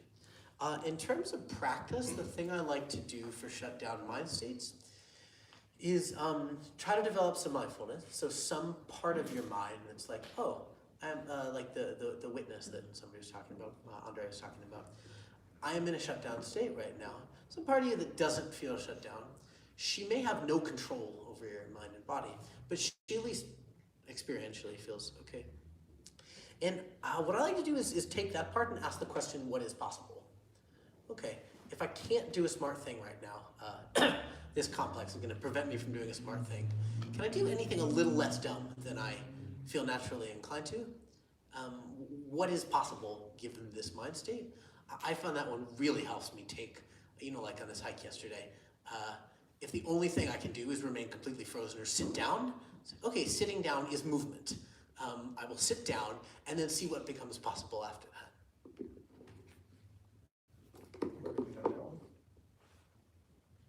What else? Yes. Thanks for raising this question. Can you like yell, please? Yeah.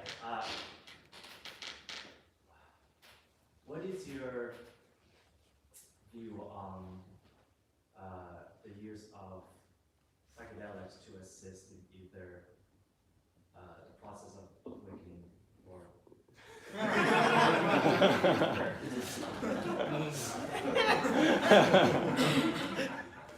just in theory?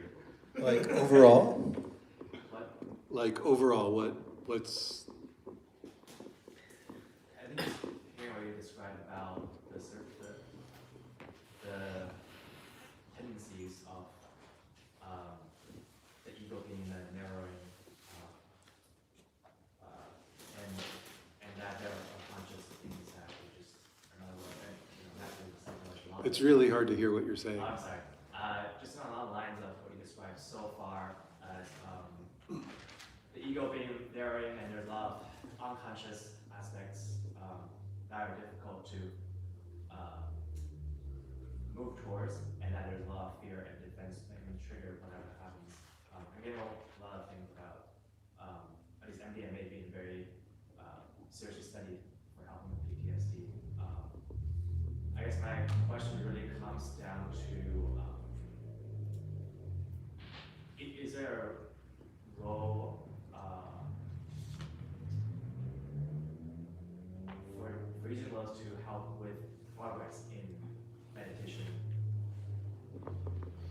So the real answer to that question takes like an hour to set up and to, talk about. And if you want to, it's interesting, maybe the only Sangha in the world that actually talks about this actively is in this building, right? So one Saturday night a month, there's Psychedelic Sangha where, they discuss this issue with a lot of intelligence and clarity. It's run by Eric Davis. So, show up to that and we'll talk about it, right? It's an interesting question. However, just on the face of it, it's like, well, it's totally illegal, so there's that. That's comes with a bunch of risks and problems that just will increase whatever problems you've already got. And then on top of it, as Tucker said for meditation, there's some people who obviously should not do it, some people who probably are fine, and some people who probably are fine but actually turn out to be totally broken by it. And so there's a huge giant warning label all over everything, the tiny thing I'm going to say next. But so just imagine it's smeared with "do not enter" and "danger" and skulls and stuff. Really, not just saying that, but sure, like the fact that there's any Buddhism in America at all, is like 95% because a bunch of people took psychedelics and then we're trying to cope with that experience or understand that experience. And it turns out that meditation, which is actually something totally different, they're not like the same at all, works with some similar issues, and they can actually, can be one of the things that helps you integrate that experience and so on. And some people say, and it is possible that if you're a long-term meditator, some of the types of blockages that can come up to ego dissolution may be, for some people, helped by psychedelics. But, but not like in a you must do it way, right? It's just for some people, sometimes that might actually help. Now just remember that there's all these warning labels over it. Okay.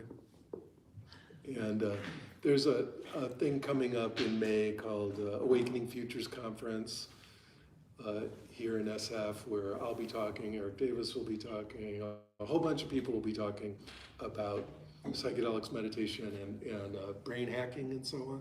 This is a huge event, but again, it's a long discussion. My name is Corinne, and I have migraine and I smoke pot from morning to evening except when I drive. And meditation is good for me for my migraine because pot helped me with my belly and digesting and everything.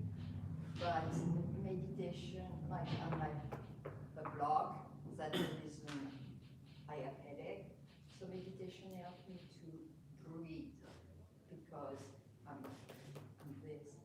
So it's just a different angle that I'm coming, like getting enlightenment is great, but for me I want to be feeling good. So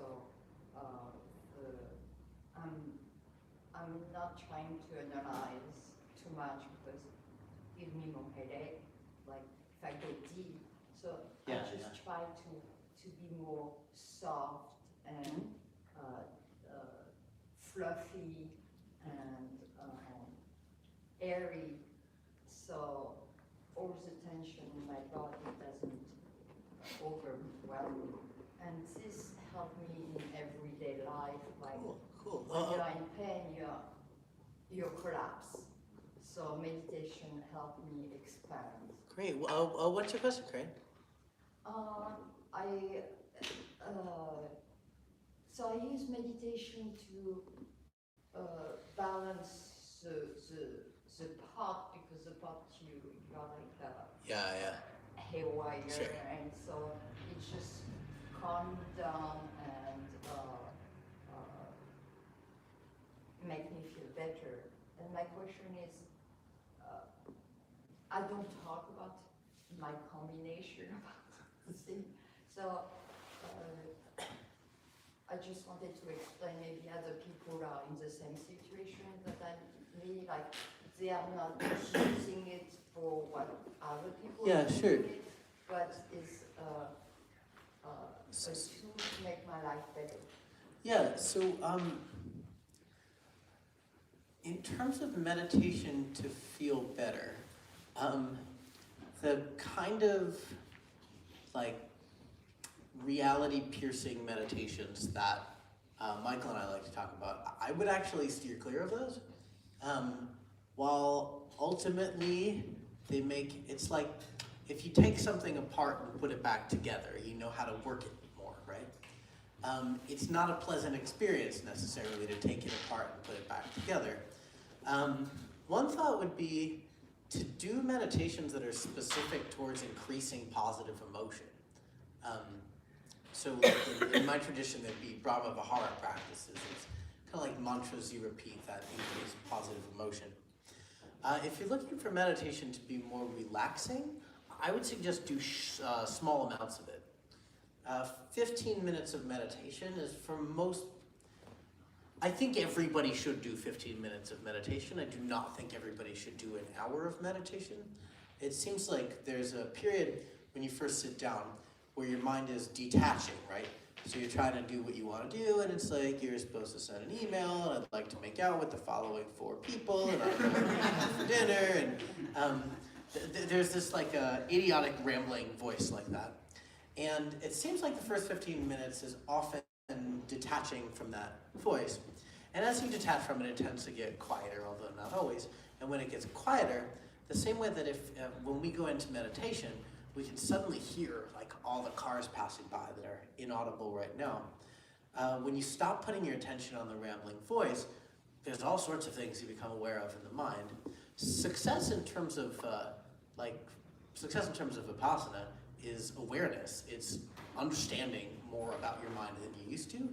It's not in terms of feeling better. And if your mind is a mess, seeing that mess more clearly is not going to feel good. So I think that would be my suggestion is if you come to meditation for relaxation or positive feeling, do a positive feeling oriented meditation or keep the session short. Maybe one more question and we'll meditate. Last question? Yeah, Max.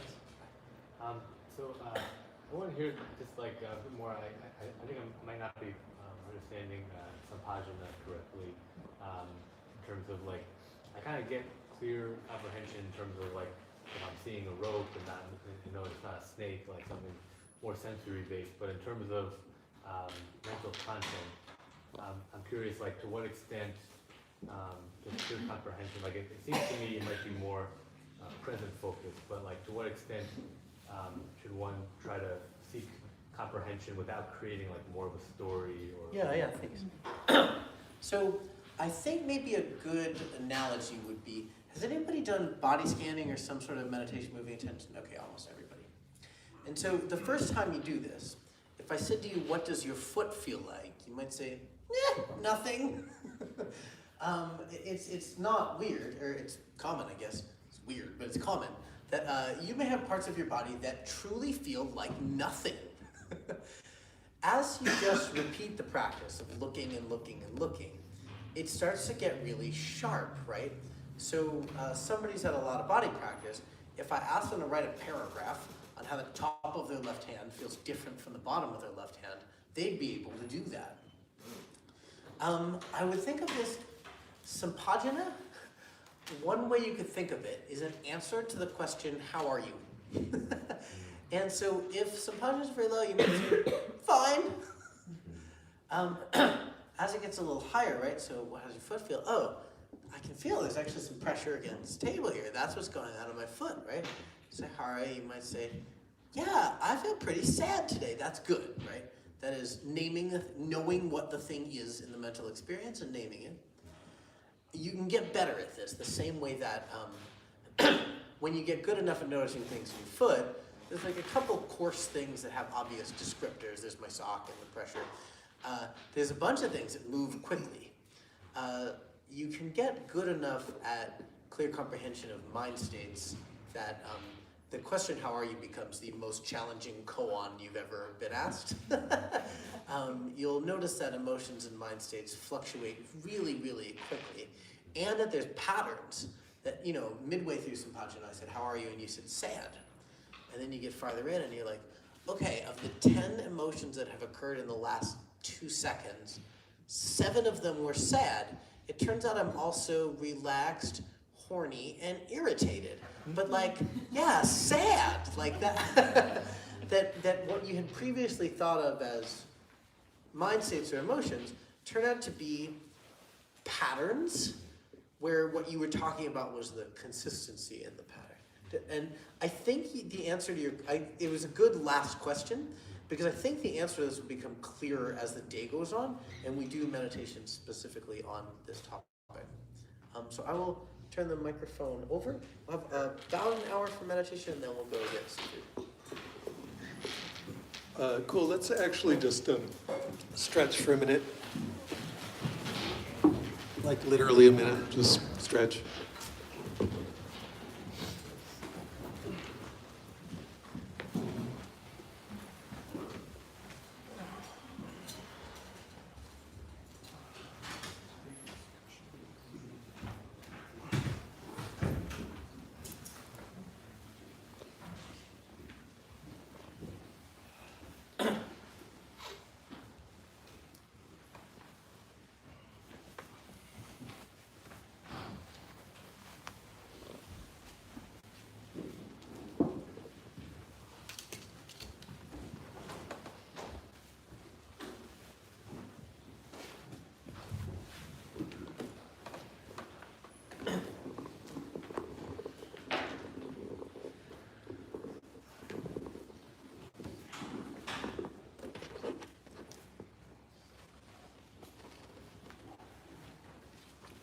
Okay.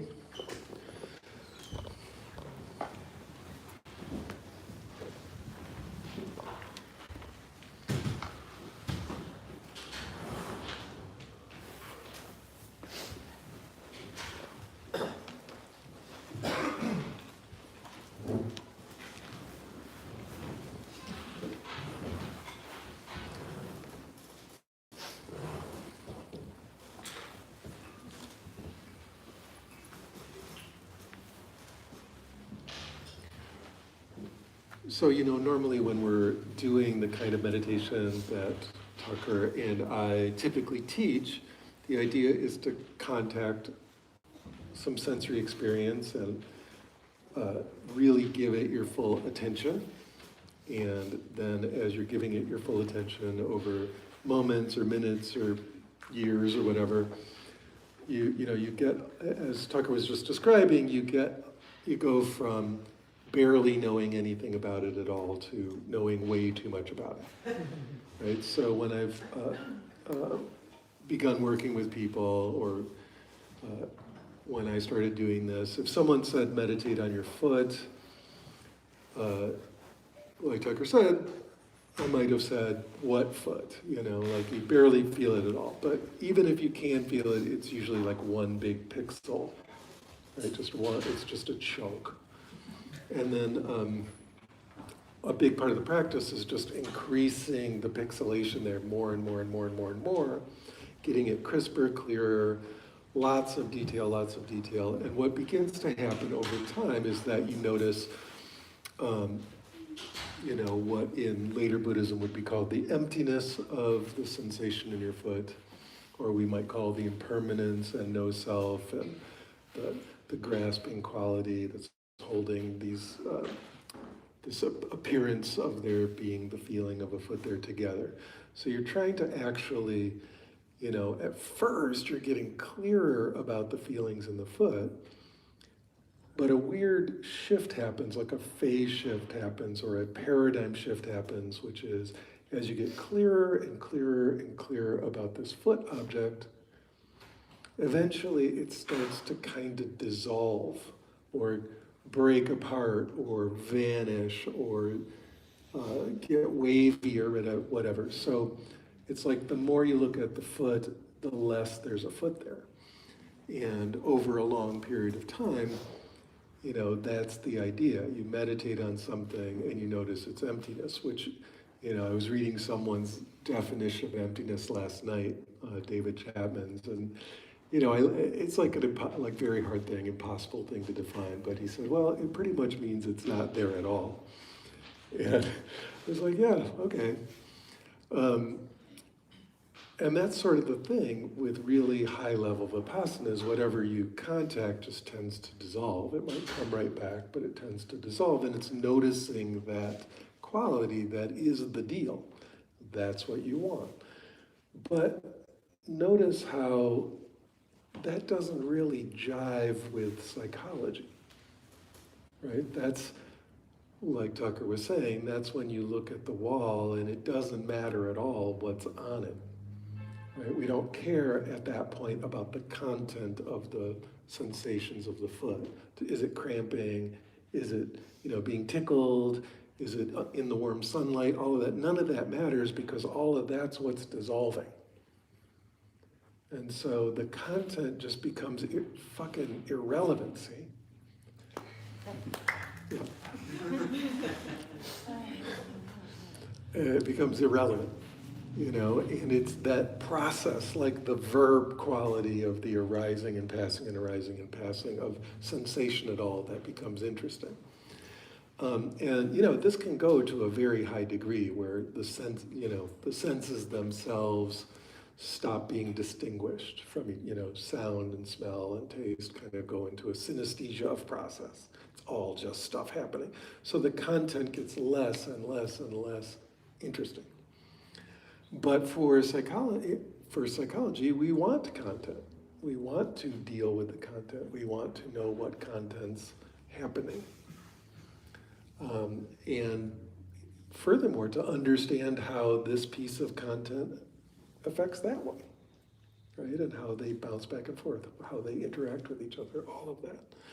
So, you know, the technique is really the same technique in one way. We're going to observe things really clearly, but we're not going to take it to that like laser beam shredding level of vipassana, right? We're going to actually stick with the content. And that turns out to be really useful and helpful. And so lots and lots and lots of modern meditation techniques involve sticking with the content, because then you can do psychological work with it, right? Otherwise, it keeps dissolving into emptiness, which is awakening, and yet, you know, nothing is better for spiritual bypassing than everything dissolving into emptiness. It's like awesome. I don't have to deal with any of that shit. You know, it's just process. My homicidal rage is just processed right now. It's sweet. Feels really good. It would. So, but it turns out that's not that great for, like, fixing the content of your mind, right? Or treating other people better or whatever. And so we're going to stick with that content level to work with the mind and being a human being psychologically. And also, you know, we're going to do something that is, maybe not so Theravada or not so Sutrayana based, right? Because we're going to allow every emotion to just, and we're going to know the content of emotions when we do this meditation. This is a meditation on the content of emotion. We're going to know the content, but we're also going to not get rid of any of them, right? Or in this way of working, there's absolutely no bad ones. They're all whatever happens to be there. And if that gives us the ability to not do the necessarily the thing of completely pull away and just, you know, neutralize it through not caring, but we're going to stick at the content level of being like, oh yeah, that is that emotion. We don't even have to judge it as good or bad, but just know what it is exactly, right? Is this making sense to anybody? So the simple instructions are, we're going to start out and I want you to just feel your feelings and label them very neutrally. So to get clearer about that, just check out whatever emotions are happening and use a mental label that uses the name of the emotion. So anger, sorrow, joy, right? And when you use the mental label, I want you to use it as neutrally as possible, right? And furthermore, one of the labels is, I don't know. So there's plenty of emotions, you don't know what you're feeling, but you know you're feeling something, so it's, I don't know. And it's often the case that when people sit to meditate, they're not aware of having any emotion at all. This happens all the time. So if that's the case, then just keep meditating on your breath until you do notice an emotion. And you might not. But one of the possibilities is just, it doesn't seem to be too emotional right now, so I'll just sit and feel all peaceful. But if anything that comes up that isn't just sitting all peaceful, like, I'm a little annoyed about that noise outside. Well, that's an emotion, right? So you get to label that annoyance. Another thing that happens with this particular meditation a lot is people get real involved in trying to figure out just the right word for that emotion. Don't do that. Okay, it's not a thesaurus exercise, it's not creative writing. Nobody gives a fuck about that you just use that word like it's in your own mind. Just use a simple whatever you think it is. And again, if you don't know what it is, it's okay to say don't know. Okay, so we'll do this for about a half hour, and then we'll talk about it and then do some more. Okay? Everybody understand the instructions? Anybody not understand the instructions? All right, so this is like sticking with the content and really labeling it clearly. And if you're just sitting there going just, rage, that's okay. You're just gonna sit. You're not trying to change that. Just label it, know that it's rage. Probably go a little shorter than a half hour, do some questions, and then do a second part that adds some variations. And because it's a guided meditation, I might butt in even in the middle of this and add some variation. So let's go.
you may notice some emotions feel like they're located in particular areas of the body, like body sensations that are the expression of that emotion.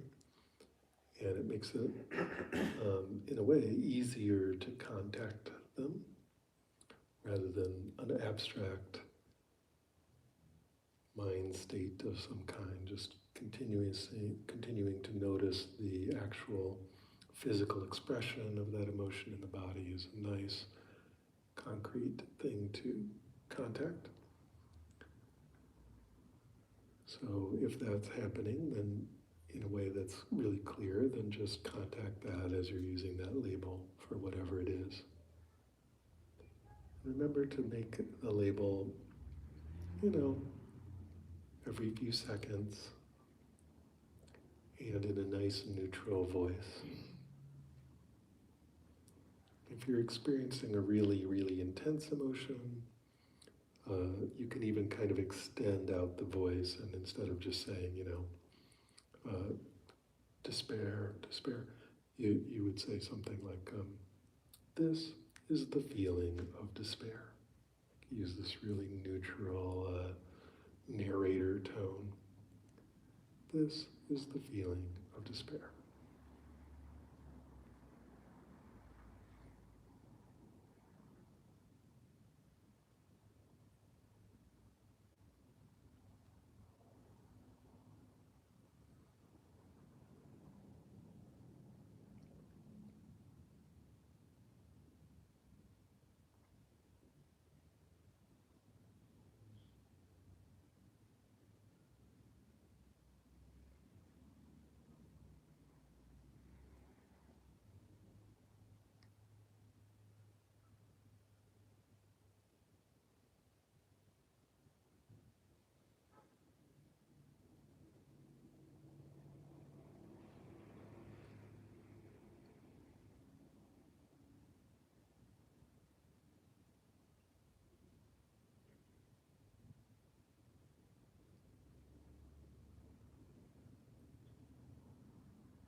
Now, assuming that there's an area in your body or areas where you're feeling these emotions, notice if there's any areas where there just isn't any emotion at all, like, let's say, your elbow. And you can contact spots like that and just say that's neutral. And then come back to the spots where there are emotions and continue just like you've been doing. But every once in a while, just check out a neutral spot that feels like there's just no emotion there at all.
Okay, let's just stop that for the moment and talk about it a little bit. Any questions or comments or reports about that? Yes. I would like cycle between a different set of emotions than maybe you portrayed as like possible, and also Like what? I'm not even sure if there are emotions: determination, anticipation, fear. Well, that's yeah. Yeah, it's interesting. So one of the other teachers at this Dharma Center, a good friend of mine, Eve Ekman, right? Her dad is Paul Ekman. He's like the most famous emotions researcher of all time. You know, it's super fascinating. Neither of them, neither Eve nor her dad, can give you the full list of every emotion that is possible, right? Because we don't know how to do that yet, right? And certainly the list of all that are possible don't match the words that exist to describe them either. So you can get various lists, like there's 5 basic emotions or 7 basic emotions, and then there's all these other ones. So there's room for not knowing in there. If those were the ones you were finding, great. Yes? I also did have a hard time distinguishing between, I guess, physical sensations and emotions. Like maybe I had a pain in my leg, but then I was thinking it's upsetting pain, so it's kind of an emotion. Yeah, so this is, very typical in the way that I work, which is a little different than Tucker, but, in the Shinzen tradition, we are always training you to feel body sensations of emotion, right? And think of the thought part is a different thing because we have a different meditation for that. So it's just pedagogically useful to separate them.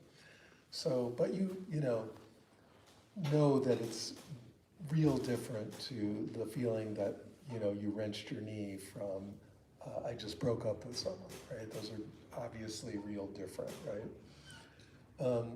It's that, yeah, my knee hurts, or what was hurting for you? Or my leg. Your leg hurts, but it's upsetting. The idea is find where the upset is. Like, okay, you're feeling upset, which might be like fear plus sadness plus whatever, but you can call it upset. But, that's going to be its own sensation somewhere, and that's interesting. And then there's some where it truly is overlapping. Like, I'm having a heart attack and I'm terrified about it. It might all be happening pretty much right there, but you can distinguish the 2 different types of sensation. And I can even go into a totally pseudoscientific thing about the difference between enervated type sensations and sensations that are coming from like neurotransmitters and all that, but who knows? After a while working with it, you get this flavor of straight up body sensation of just pain or, pleasure or heat or cold or whatever, and that particular valence of emotion. When I meditate, I like to have something open here in the back of my, and it makes me happy. So it's a happy emotion. So I go in that mood when I go sit. So for me, I can open and be happy, but I can feel also emotion in my throat, like fear emotion. But it's like if I go deep inside, I will feel fear. And do you want like to dig and pull it out, or just let it be? Because I can feel if I go deep inside my throat, I will go deep in my fear. But why would I want to do that? This is a good question. One part of the answer is, like I was talking about earlier this morning, don't go deeper than you can go, right? Having a sense of what is your, what's your breaking point, what's more exposure to emotion you can handle. The other would be the common stance, at least of most people I know towards emotion, is moving away from it. It is unpredictable, illogical, loud, and being distanced from it feels safer. There's some people who are in the opposite of going deep into it, like, oh, fear, like dive in, pull it apart. My suggestion would be to try to find the middle point between the two. Let whatever happens to become most prominent become most prominent. So when the fear is presenting, watch the fear. When the happiness feels louder, we'll watch the happiness. That would be my suggestion. Good, what else? Yes. So I found a few times in this meditation that I would like notice that I was feeling something and then sort of turn toward it to try to do this labeling exercise. And then as soon as I did that, it sort of slipped away, like too fast for me to even. Yeah, it might be too fast, or it might be, do you do a lot of meditation? Yeah. Yeah, so, this is what starts happening is not only emotions, but even pain sensations, even the world, if you concentrate on it hard enough, it might just dissolve, right? That's what I was saying, you go real far, and you keep pushing and stuff just starts disappearing and dissolving and disappearing and dissolving. And in fact, the historical Buddha had learned to do these very deep jhanas, but in a way, those can be too much for actually getting insight. So the Buddha would back off to like a jhana 4, not all, just back off to have enough stuff happening to actually do insight. Right, so it's the same thing, like you actually want to not penetrate these emotions, which you might be doing without even trying, right? But just lightly go there. The other thing is depending on, the person, but it can be the case that you're just not used to paying attention to them. And so there's almost like a shyness. But the more you do the exercise, the more they trust that they can show themselves, That second one sounds more likely. Yeah, you're not just Buddha shredding every emotion. Okay. I would be very surprised. Yeah. Something that Tucker... Which is an emotion, by the way. Yeah, surprise. Something that we were talking about, Tucker was talking about earlier is not working with more emotion than you can. And that's a thing that comes up very quickly in trauma, is that you'll feel flooded. That's the typical description, which means more emotion than feels safe. Doesn't just mean you're having a big feeling. It means the feeling's so big, it feels like unsafe. And if that's happening, just stop doing this exercise for sure. On the other hand, if you are working with a difficult feeling, but you want to work with it, one of the really powerful ways is contacting these other areas of the body that are neutral. There's typically just zero emotional sensation from the middle of your thigh down, or in your arms and hands. It can be, there can be some, but there will be spots in your body almost always that are very neutral. And so you can do titration exercise where you go back and forth between neutral and some kind of intense feeling. What's your name? It's Christina. So I started it off kind of doing, I was just noticing what was coming up, and that was really lovely. But then I was like, oh, well, my jaws are hurting. So I was like, well, let me just really focus in on this one spot that's hurting right now.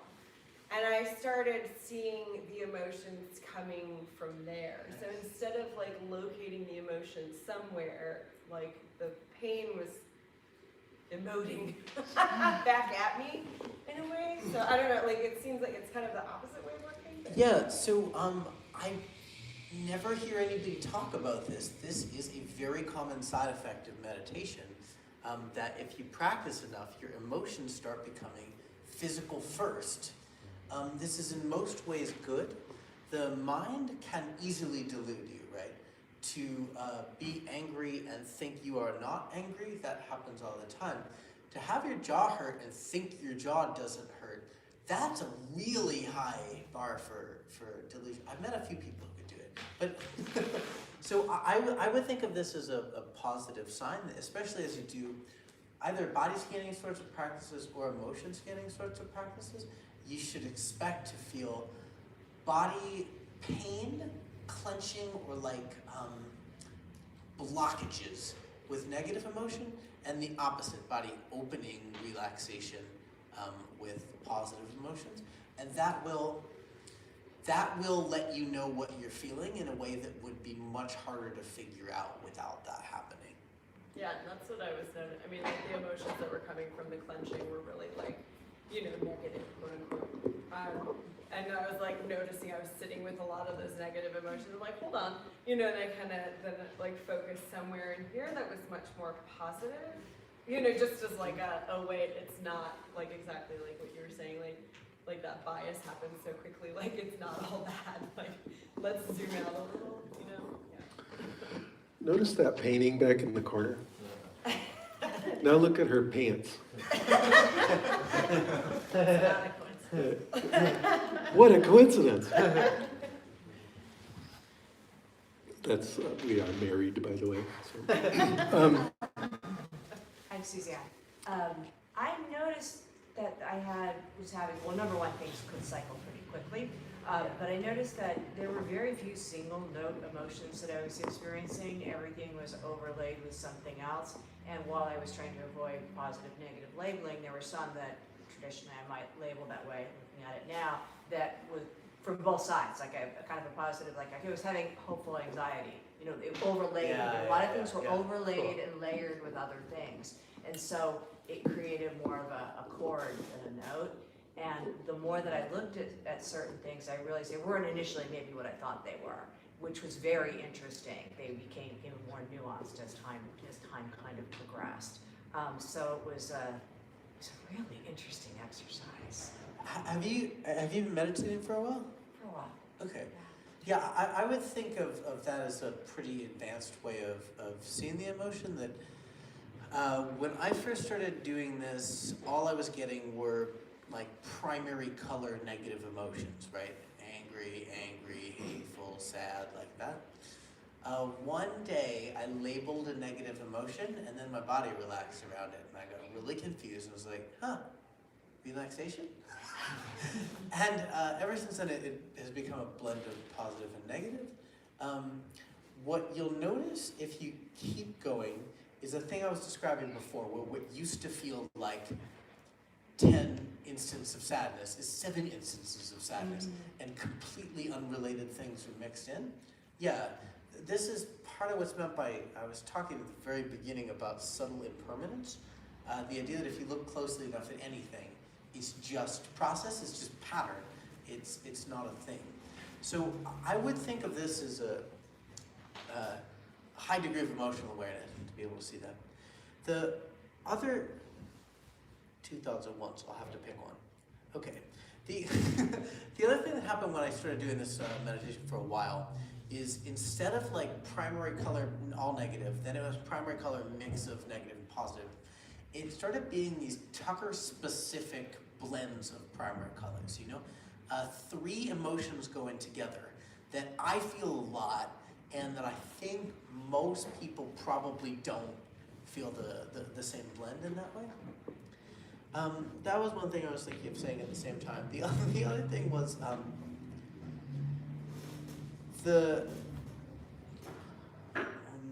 in the interest of time, I'm just going to say truth with a capital T, and we'll leave epistemology aside, is the truth of form and emptiness, meaning everything exists and everything does not exist, right? Everything is empty, that projectile is mind-created, my forehead is mind-created, but like I'm going to duck if you throw it at me. It will still hurt even when it hits.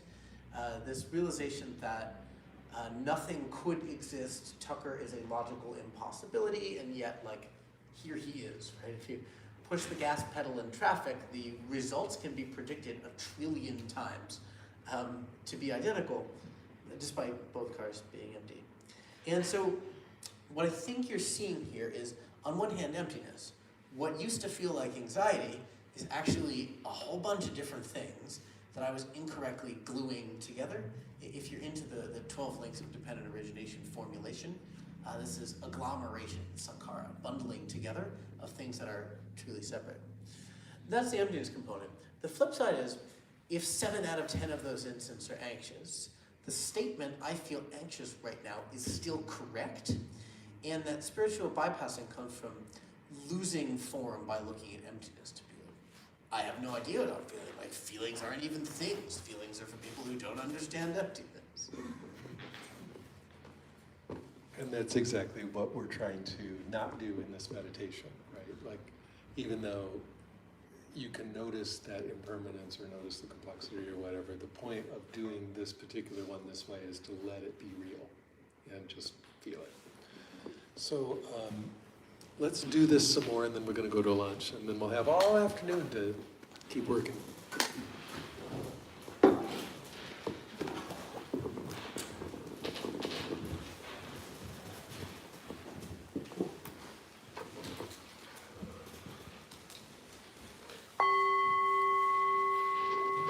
So if nothing else, just keep doing what you were doing. If you want to add an interesting wrinkle, you can notice the relative intensity of different emotions you're feeling.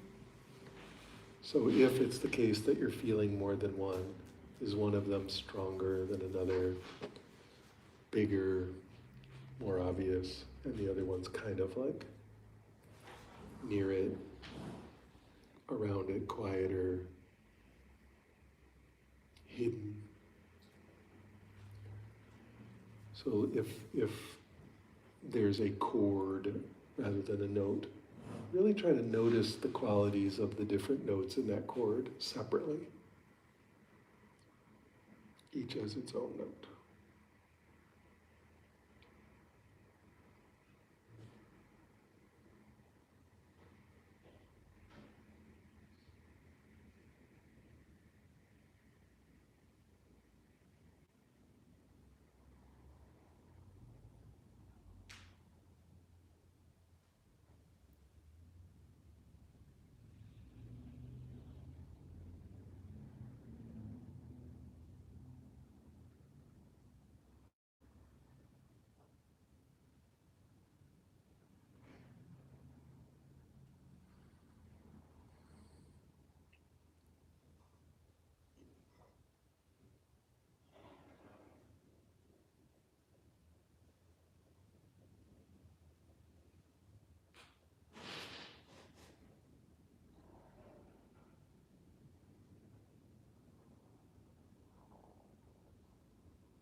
Oh, you're going to Buddhist hell.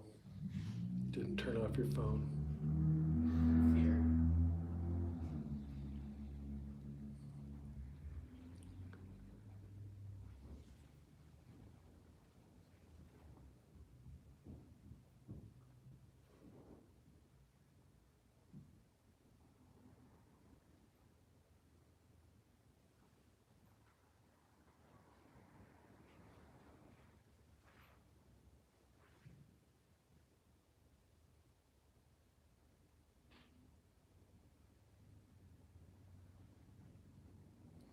Now, another wrinkle you can add that's interesting is if there seem to be any cascades or chains of causation, like, this emotion seems to be causing that emotion. I'm angry and that makes me ashamed, kind of thing. You don't have to know why. It doesn't even have to be objectively true. It just feels that way, like this is leading to that. Even though they're both here at the same time, it's like one is triggering the other. Really often this happens in the way we were talking about, like the pain makes me afraid. So there's like a regular physical sensation that leads to an emotion. But as human beings, it's really common that emotions lead to other emotions. I'm feeling compassion and that makes me really proud. All kinds of stuff.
Good. Okay.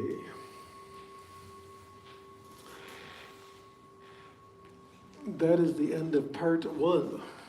So we're going to go to lunch now. So scatter to the 4 winds, little birds, and go find your meals. It's 12:30. We'll be back. And really, yes.